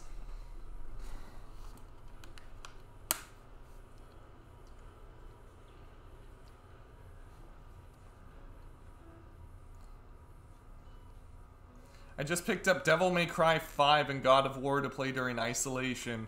I can't speak... People have been talking about the new God of War really, really highly. But Devil May Cry is insane. You're gonna love that game.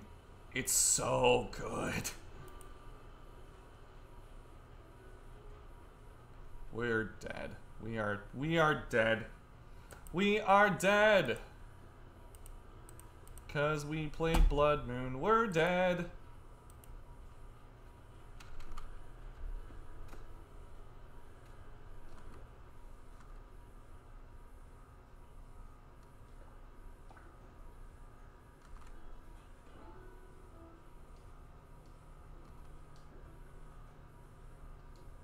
Not sure if it's better than Bayonetta 2, but it's close. I don't know. I care about the characters a lot more than I do the ones in Bayonetta.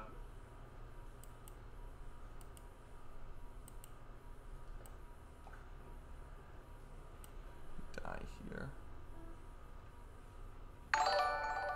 Baconator, thank you for the subscription. My rewrite pitch. Thank you so much for the subscription, Baconator. The dialogue in Bayonetta is a lot less dumb. Not by much, though. Why no Cryptic Tap Team? Because we didn't have a blue source, and we had Blood Moon out. I'm gonna read this, Baconator.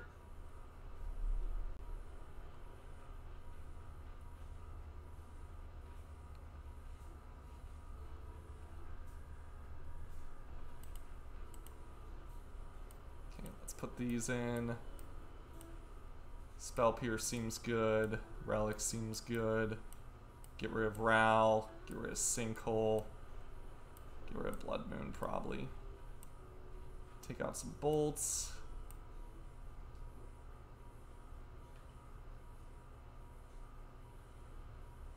And we'll give that a shot. Oh! Oh, this is you selling Rewrite. Okay. Rewrite takes place in a town that is closely tied with nature. It follows a high schooler, Kotaro, who joins the occult club just trying to have some fun. Through his investigation in the occult, he gets caught up in a war over the key. The key is effectively nature personified. And when it comes to Earth, it judges us humans and determines if it should reset Earth effectively, bringing the end of the human race. Okay! So the old gods are here to fuck us up. One side of the war believes humans have gone too far and wants to find the key to bring about the end of the world. The other side believes humanity's ability to do good. Oh, so it's like the end of P4. Okay.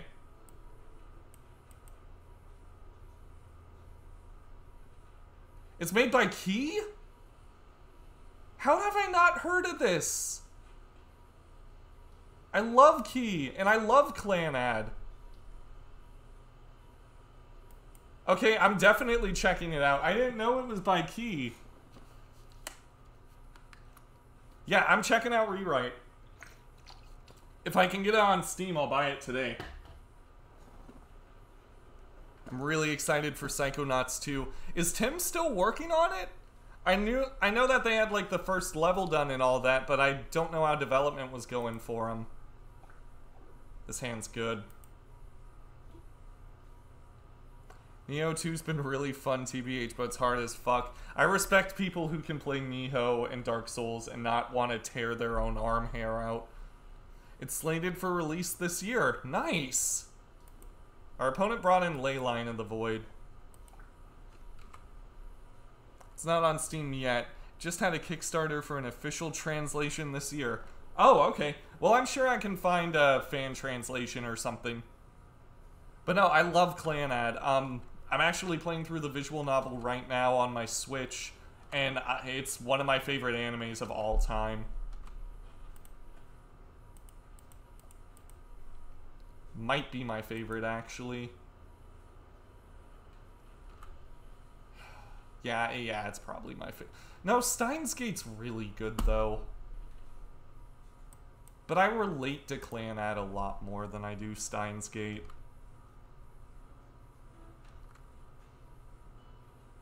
Rewrite also has an anime. Don't watch it. I won't.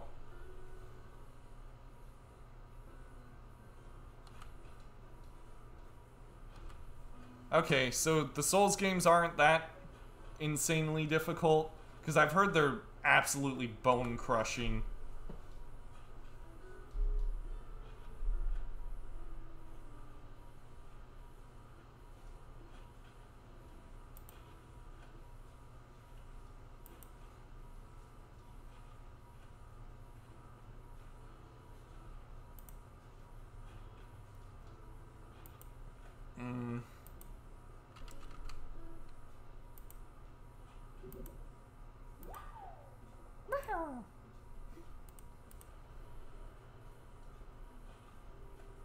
I think I'm just gonna anger these guys now.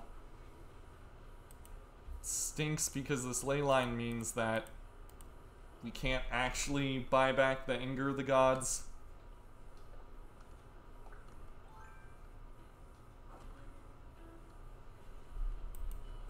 Can we talk about Devil May Cry's music for a little bit? Shit's so good.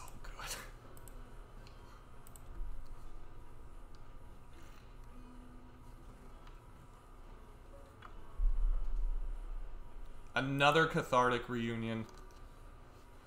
Stop, I'm already dead.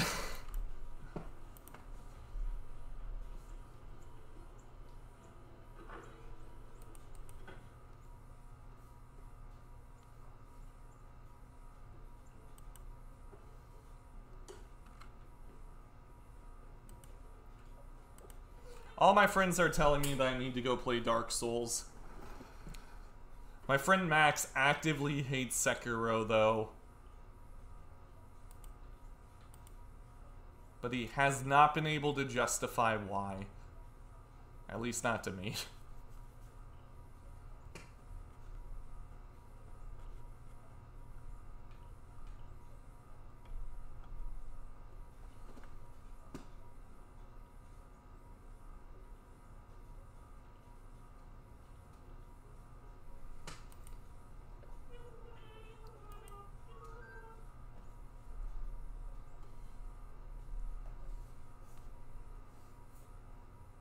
That's like all their cathartic reunions, right?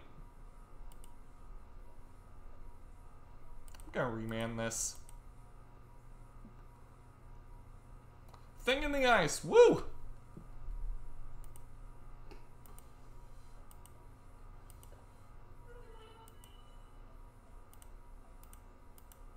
Do you have another axe?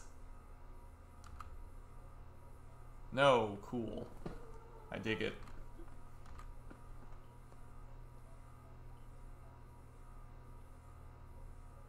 Sekiro filtered a lot of the Dark Souls players who couldn't adapt. Ooh, nice. I'm gonna tell that to him later and see what his reaction is. Ooh, that's savage.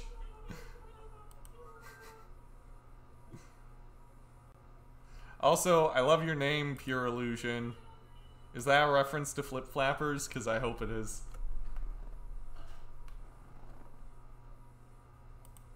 Ah, shit. Is this the third cathartic reunion? Fourth cathartic reunion, because one's in the graveyard. Nope. Okay. They just have another life from the loam.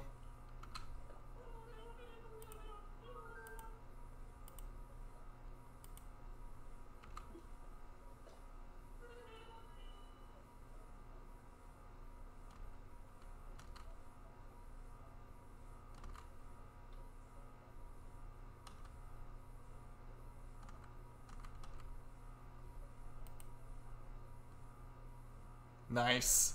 Yeah, Flip Flappers was really, really fun. Did we get hit by all the creeping chills? We did.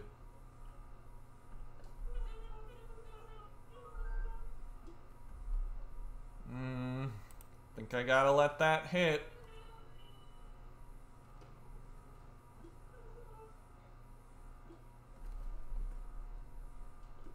Are you buying flowers? You know you gotta plant them with the shovel, right? Mm-hmm. Okay. I'm such an idiot. Of course you do that. Stinkweed imp. Stinky, stinky.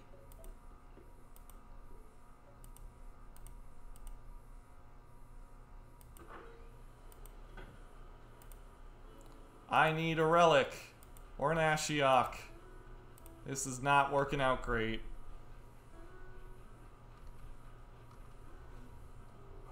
Now, my friend James recommended Flip Flappers to me, and it was such a fun wild ride.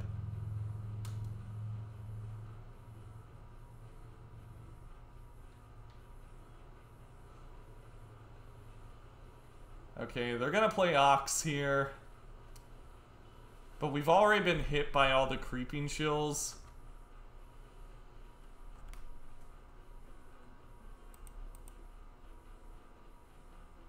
So I think I'm just gonna Cryptic tap.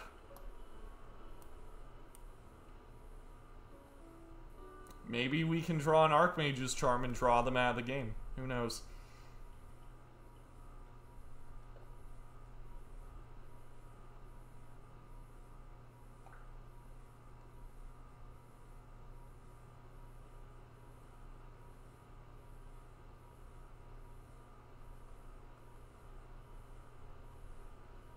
Stinkweed Imp, life from the loam.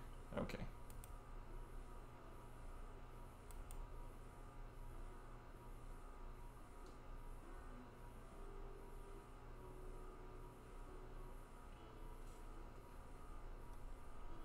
That's a lot of Bloodghast. That is a lot of Bloodghast.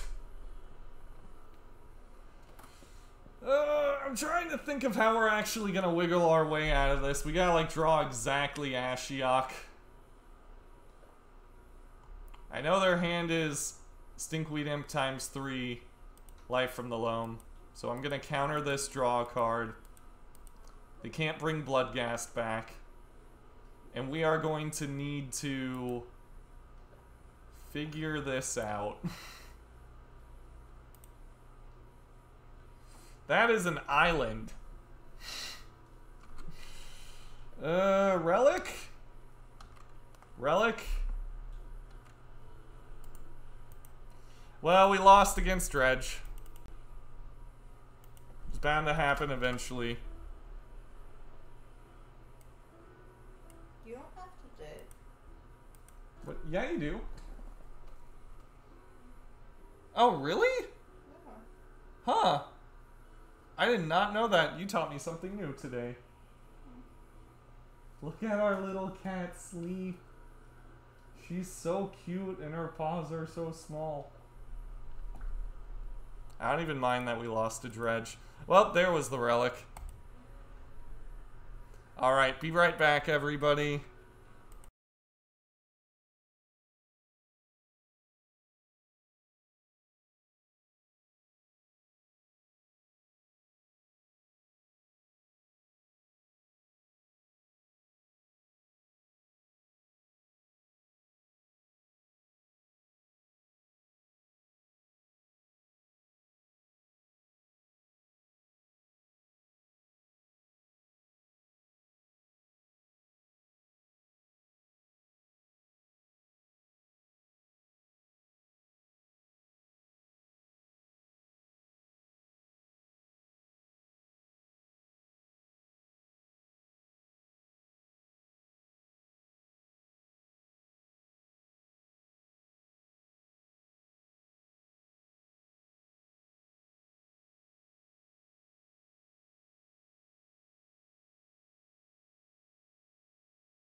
Alright, the 5-0 dream is dead, but we can still 4-1.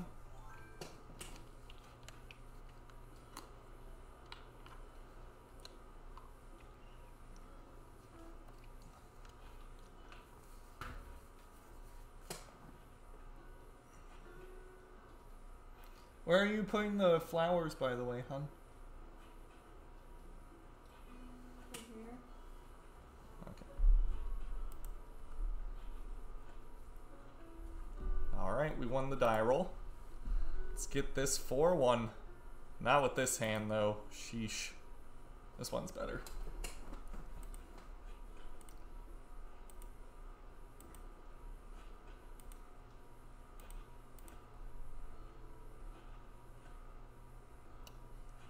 Oh, yes.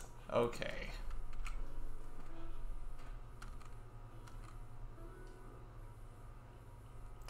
Oh, no. Sad days.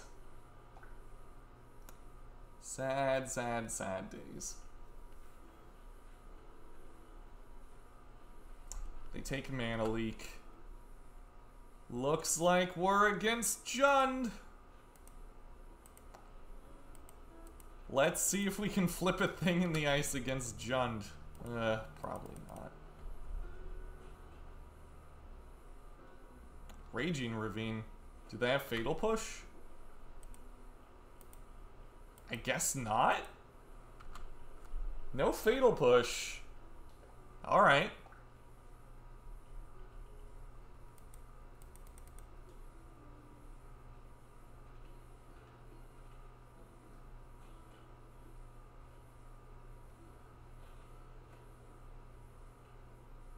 Is this Lily? Tarmogoyf? Okay. Let's just opt.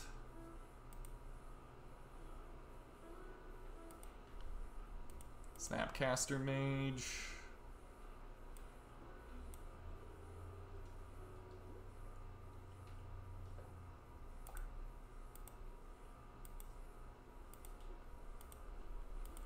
Bolt them. Yeah, I don't think they have a way to kill this.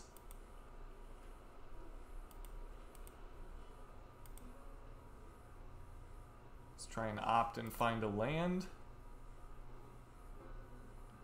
That works.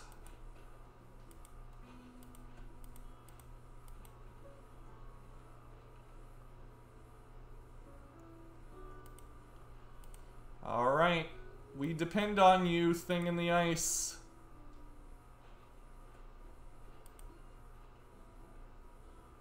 Hope intensifies. Yep. Hello, Anomalous.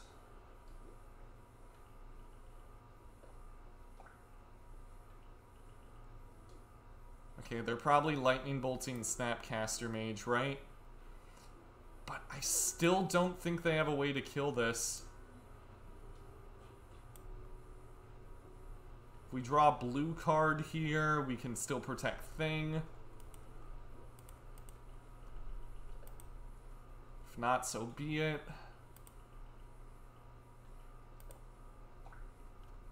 Yikes. Scary stuff.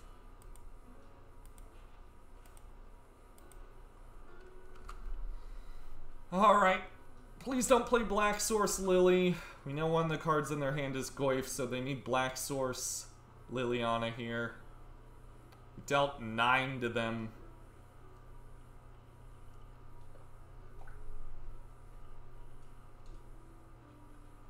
Did we get there?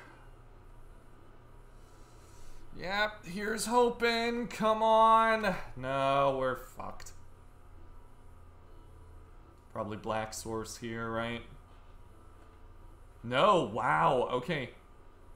Goyf and what else? Assassin's Trophy? No, just 2 Goyfs. There are 2 Goyfs inside you. I forget how the rest of that goes. Alright. Tarmogoyf is here to kick our butts. What list are you playing with today? I'm playing with the list I've been doing for most of the... What's it called?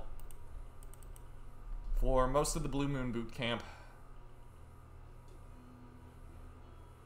Spell Snare. Love to see it.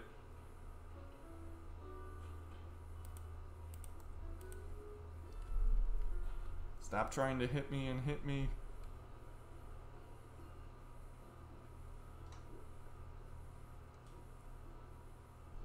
Come on.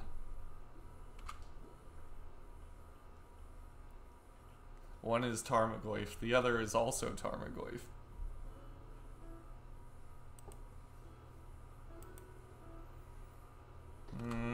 We're close. Now all we need is Cryptic.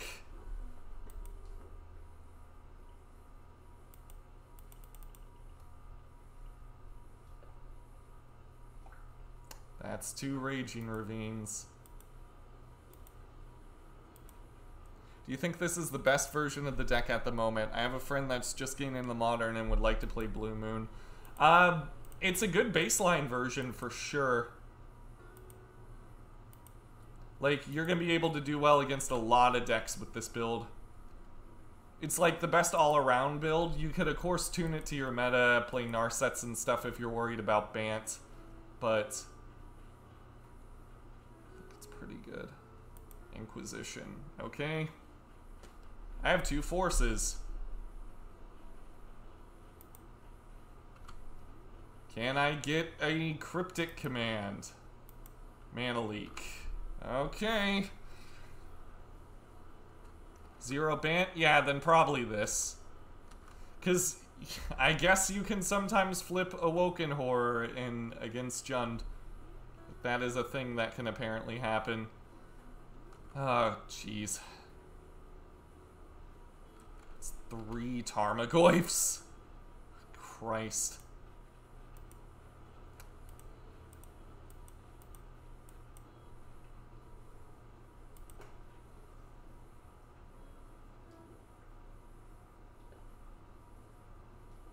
We're so close.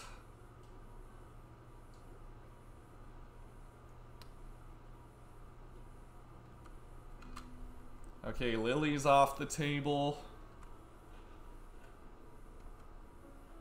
Give me Cryptic, please.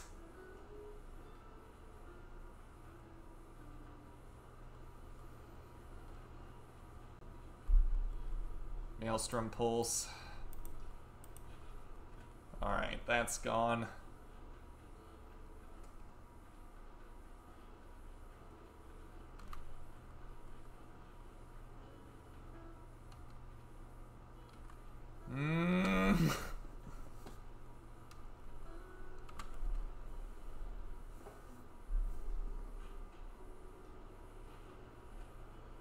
Sounds good, you dude. Yeah, this is the build I would definitely recommend.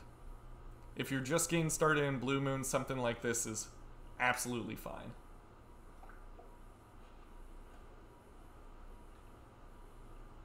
This is baby. Thought sees me. No! Okay, it was bound to happen eventually. Okay, now we need to draw Bolt or Snapcaster Mage.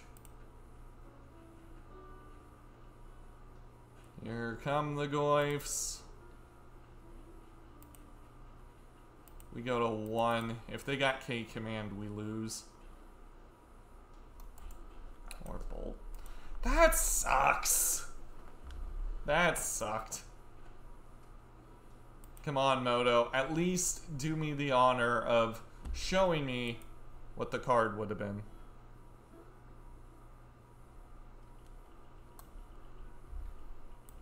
No, Moto's not even gonna let me do that.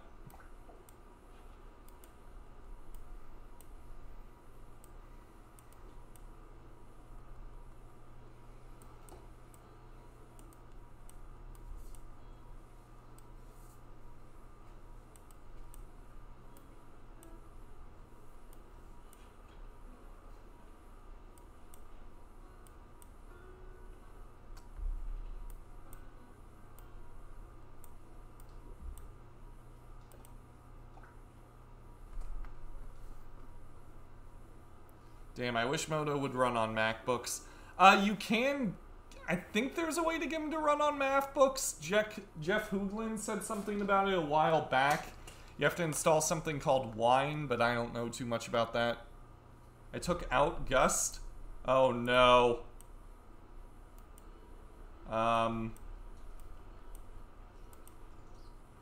Yikes. That's not good. Don't even know if this is what I want. Probably isn't. I can't believe I took out the Gusts. I knew something was wrong. Just couldn't put my finger on it.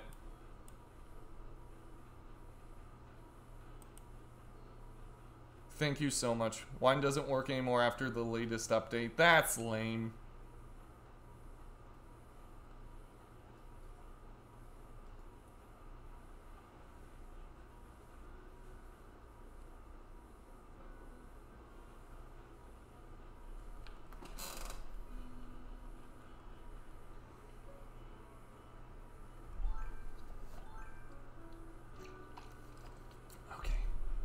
Try and beat Jund.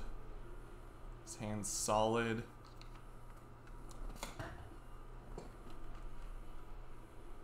Opponent mulligans to 6. Thing in the Ice almost got there. It was so close.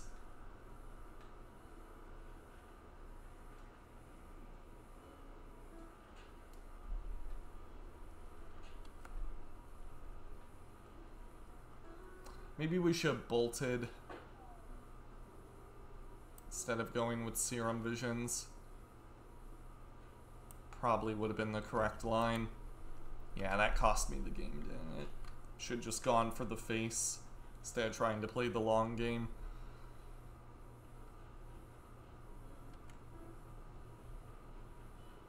Morgana's awake.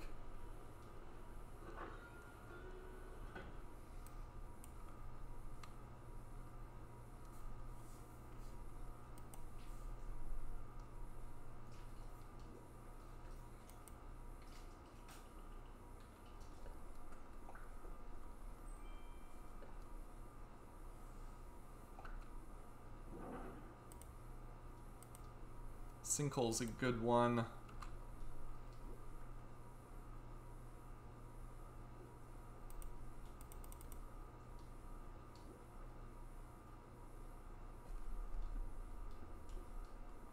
You put the coat rack right in front of the door? No, I'm trying to move it. Oh, okay.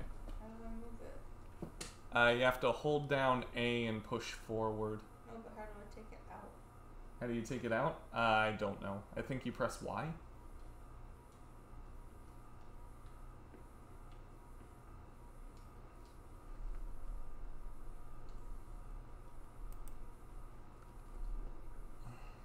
Are they gonna Thoughtseize us here? So their 5-lander was 3 discard spells? Wow. That's brutal.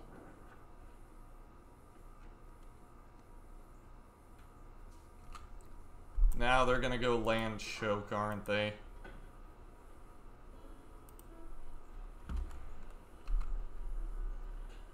Yeah, basic mountain not looking great here. Although if they choke us, it could be fine.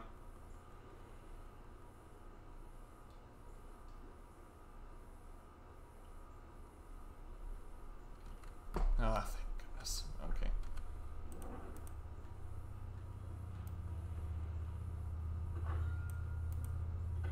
I think Ral's our grindy sideboard card for Jund.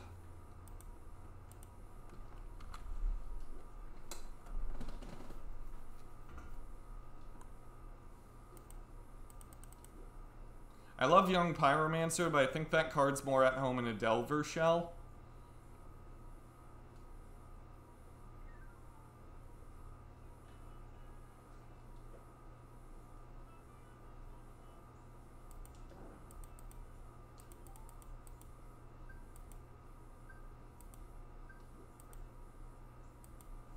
Another Sinkhole. Yeah, they're undoing their mulligan just by waiting.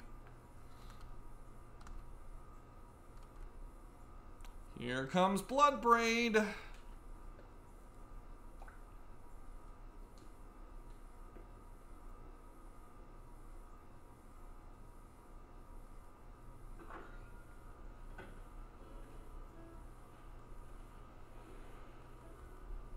What are they all about here?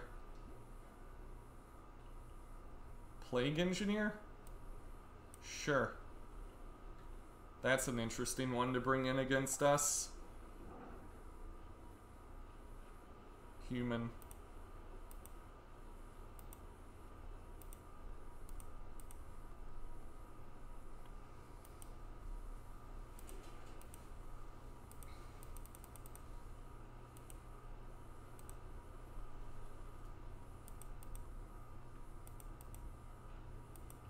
Blood Moon. Okay. Just don't have choke.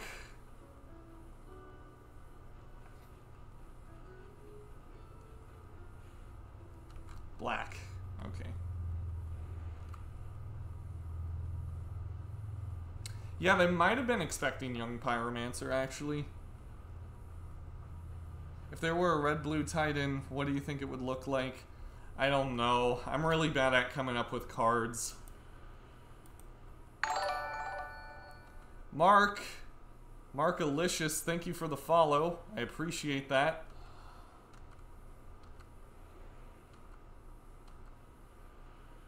I assume it would be something like ETB, dilute, and bolt something. Maybe draw a card and bolt something, but that seems really powerful.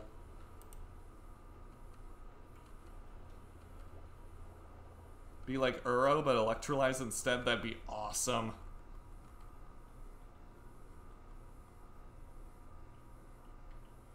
Another swamp.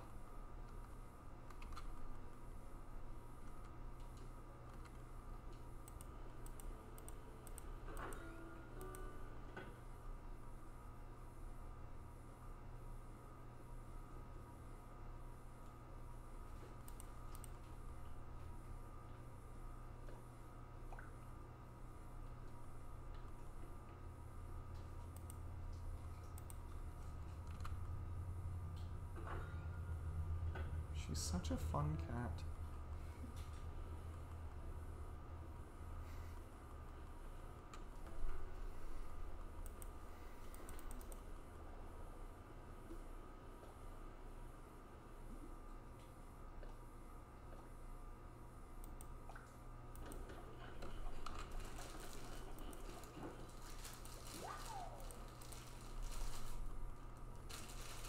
Are those the rice cakes or the papayas? Papaya. Can I have a papaya? Hmm? Is there one more left? Nice. Love me some papaya.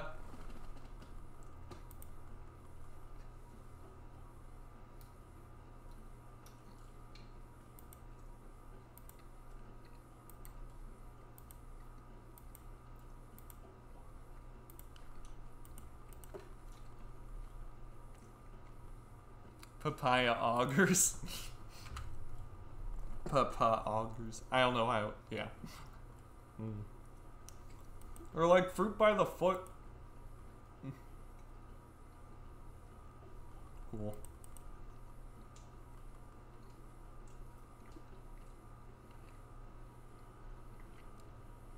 Well, the people over at WotC did make a blue-red Titan because it was supposed to be a cycle, but apparently never saw the light of day.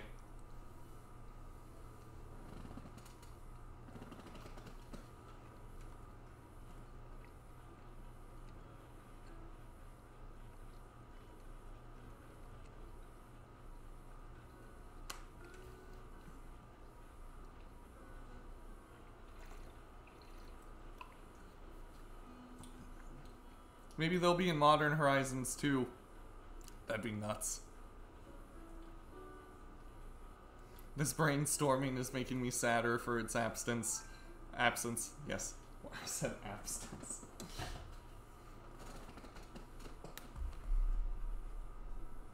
Keeping the Izzet Wizards down. What else is new? At least we got Archmage's Charm and Sinkhole. These two cards are very good.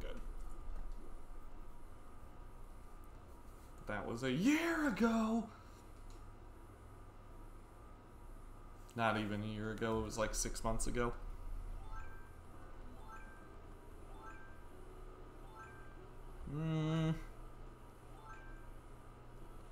Sure. Just gotta hope they don't thought seize our Spell Snare.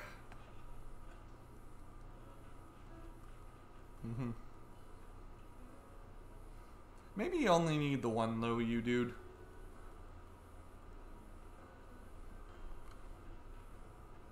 You can always buy it back with Mystic Sanctuary.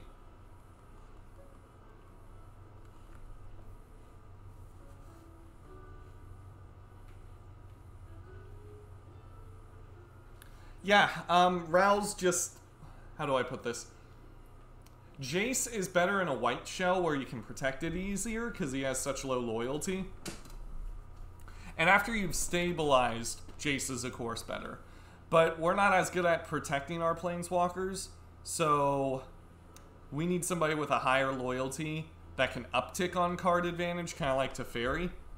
And his -3 deals with the kind of permanents we actually care about, which are just big creatures. That's more or less the one thing Blue-Red's always sucked at dealing with. So his -3 gets the job done. I think I keep him on top. His -3 gets the job done. His card advantage is on an uptick, which is better because we can't protect him. In a tempo shell that's more low to the ground, I could see somebody running Jace. Because the unsummon there might actually be good.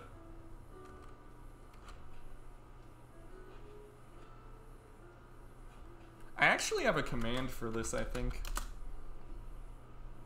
There we go.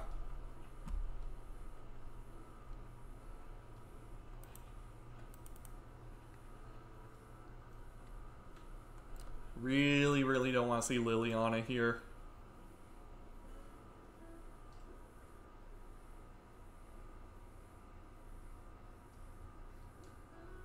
Elder Giant Wizards.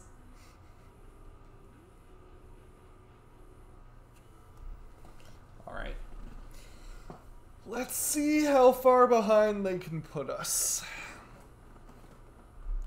Thank you for asking, Kneecap Magic. It's always good to throw questions like that out there, because if I can't back it up, we should probably be doing something different, you know? Bob. Okay. Bob resolves.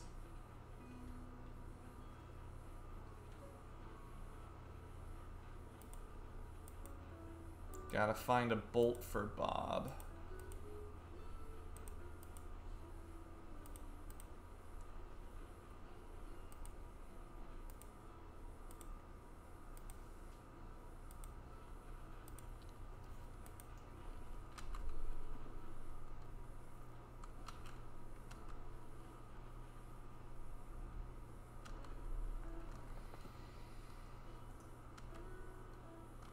Forest. Okay.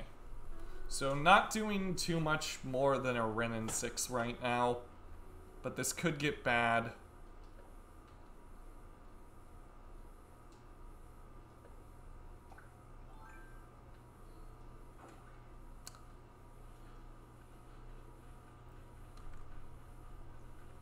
Okay.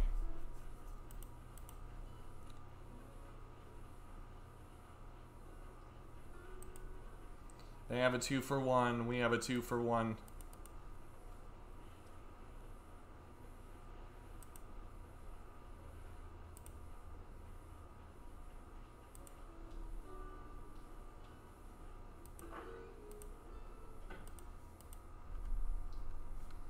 I wouldn't be surprised to see an attack with Bloodbraid Elf here, and I think we're just going to hastily trade those off.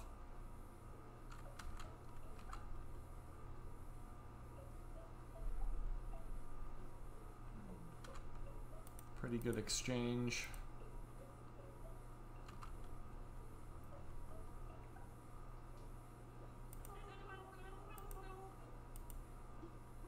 Don't think we're putting anything on top.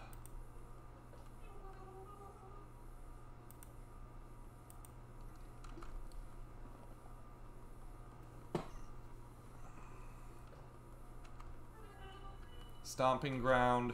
Okay, another land.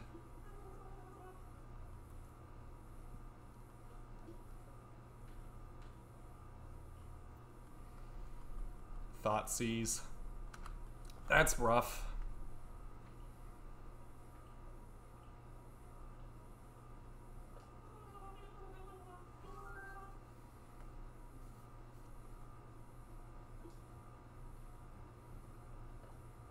Every time I remember Nakatl was banned, I get a headache.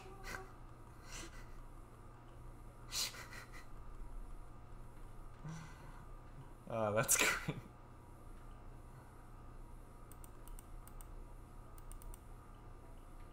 I think I'm drawing 2 here. Gotta find a way to kill this Bob.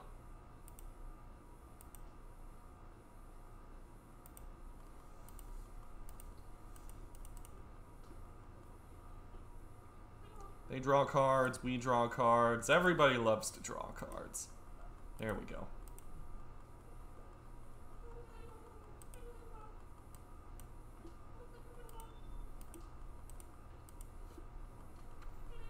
Remember when Bitter Blossom was banned? Remember when they banned Valakut? Stop, it hurts too much. Maybe they just drew a bunch of lands off of Bob and were actually super far ahead.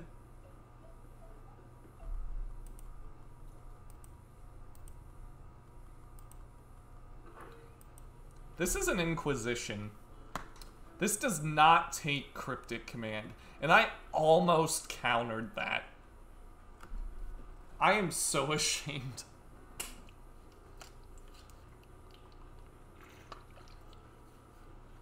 Remember when Counterspell was banned? Oh wait, it was never banned because it's never been legal in Modern. Why? Why has it never been legal in Modern? Remember Ancestral Visions was banned? Ah. Oh boy.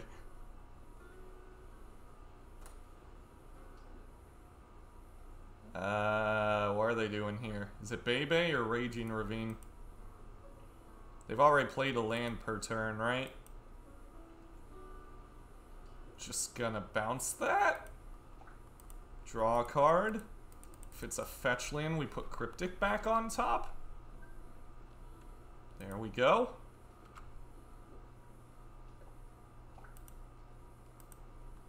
Or we can play Blood Moon. Is also a thing we can do.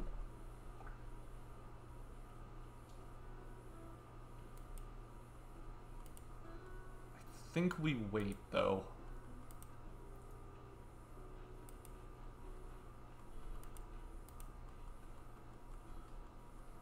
Just hold up Cryptic for the time being. I think I'm bottoming Bolt. Like what could be on the top of our deck a little bit better.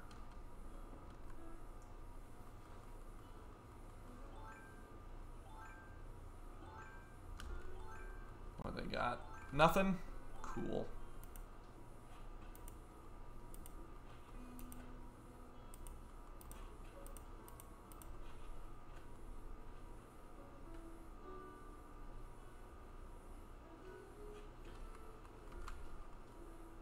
Wouldn't be surprised to see an Assassin's Trophy here, but they don't have one. Okay, Blood Moon might have won us the game.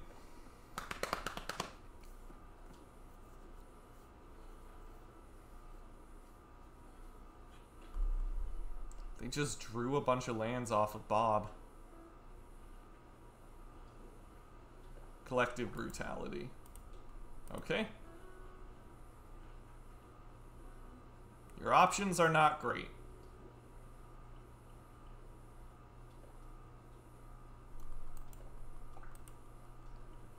They trying to resolve Goyf. Renin 6. I don't care. I don't care. Do I care? I don't care.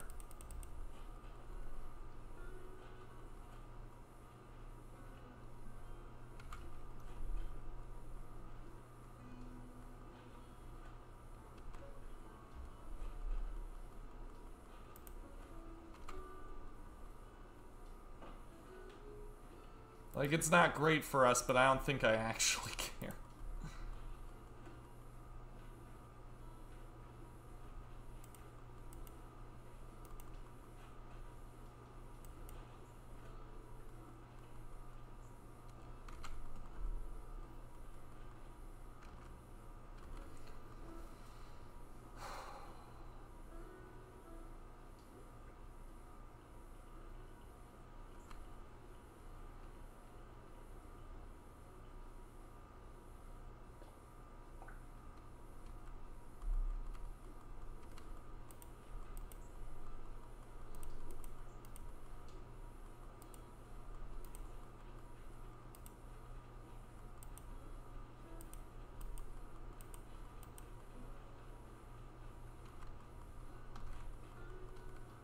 That's two, count 'em, two Snapcaster Mages.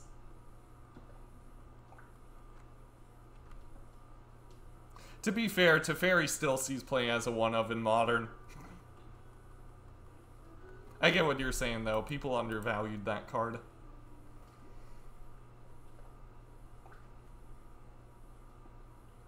Choke.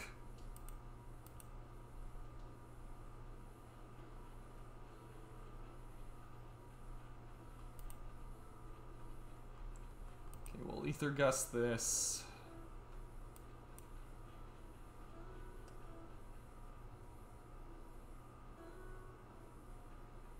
Fatal Push.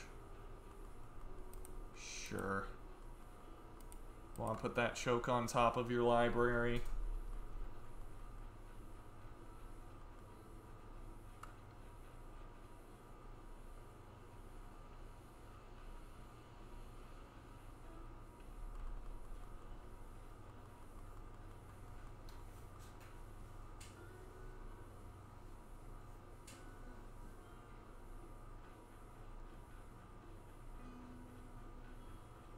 Choke on the bottom, so they have another one.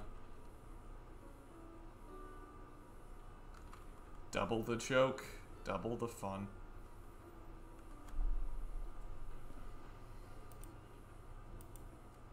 Nice.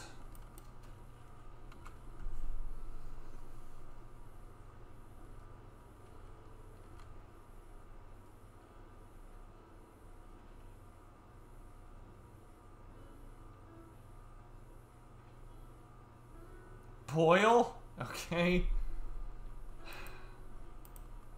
Man, they brought all their hate. They brought all their hate today. Put it on the top. You also have choke.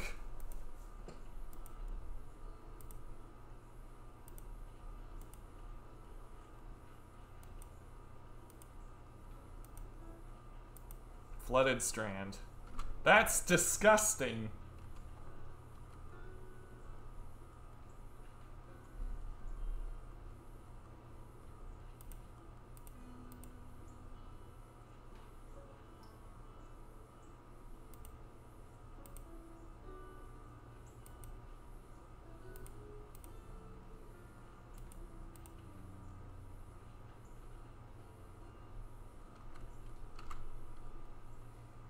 Ral, cantrip, sinkhole, sure.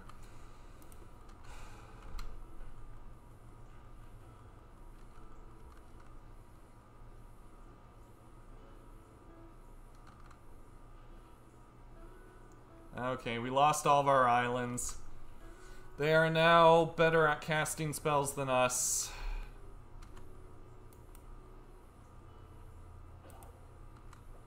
Yeah, bringing in Boil against Scape Shift. Yeah, because Dryad turns all their lands into islands. I can see it.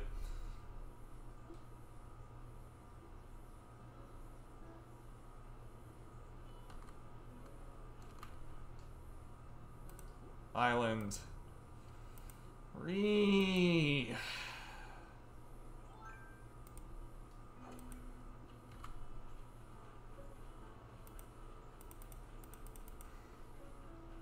I hope they just have another Boil or a choke. This is annoying.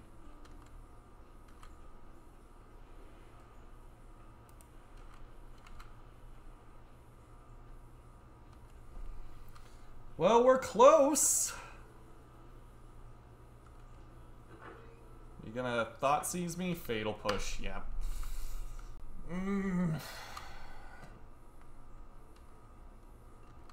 Well, there's island.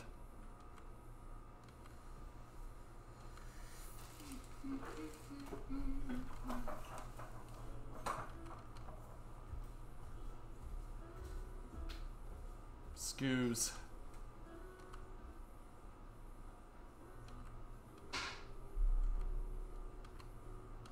Should probably kill that.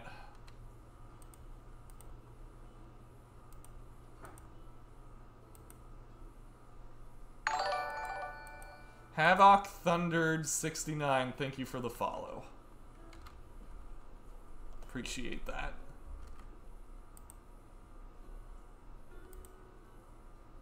Blood Crypt. Okay, there's a bolt.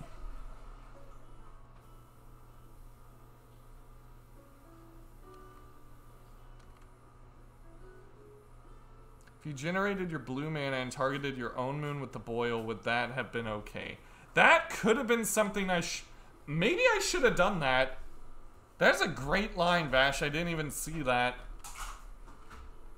That's a really good line. Yeah, I should have thought of that. Yeah, that would have been nuts.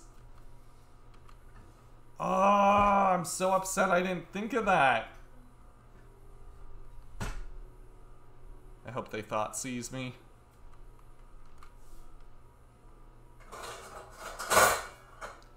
Yeah, they put choke to the bottom.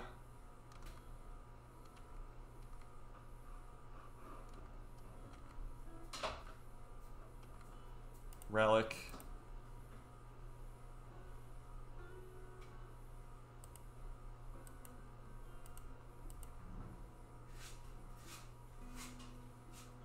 Another relic.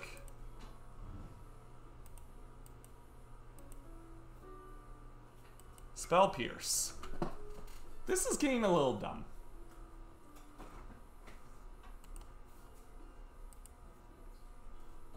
We still have 3 more bolts left in our yard.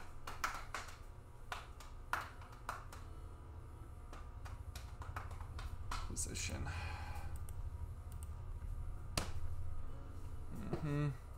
Trying to clear the way. We are running out of time.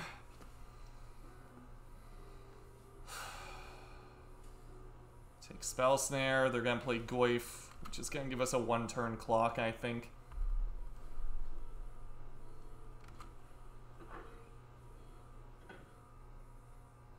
Anything?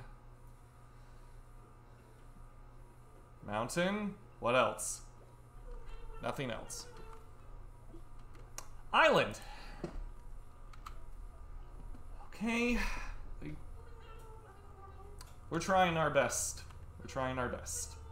Trying to keep our head above water.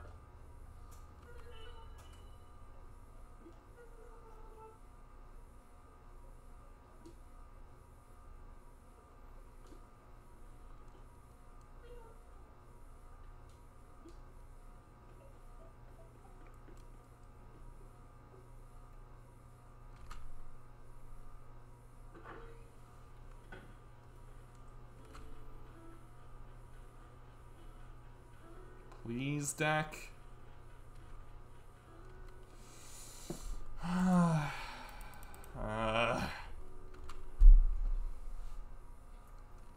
This isn't funny.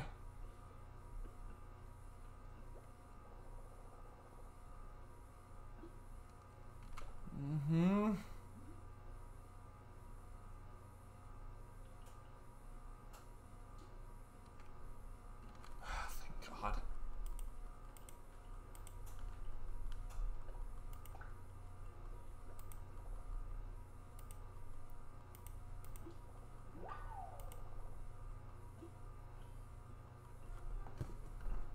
Man.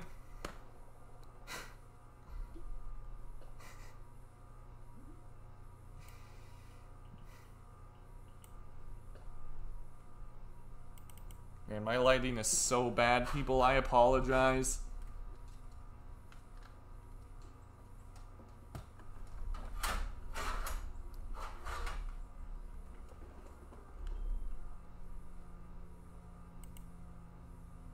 Did I change the record just now?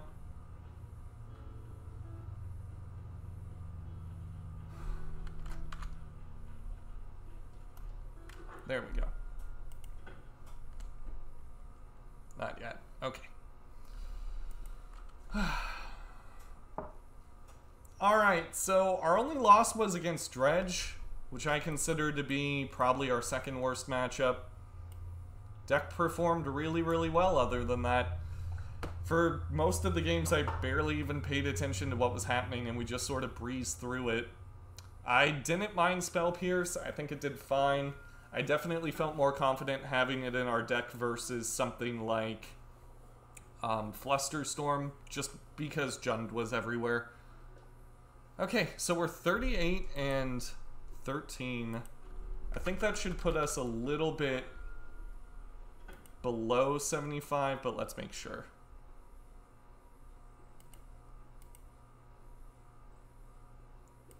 Should be divided by 51, right? Alright, 74.5%. So if you round it up, it's a 75% win rate. 74.5 is pretty good, though. Do you like Moon more than Shadow of Doubt again, or was Doubt never that good? Doubt was really, really good when Amulet Titan was running around everywhere, but now that that's fallen out of favor since Once Upon a Time got banned, I don't see us running it in the main deck anymore. It was really, really good tech against Amulet Titan, but now I don't think we need it. No sub notification. Did you sub, Jaws, and nobody... and the machines did not say so?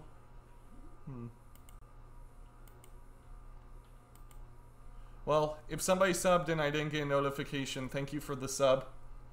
I think that's it for me today.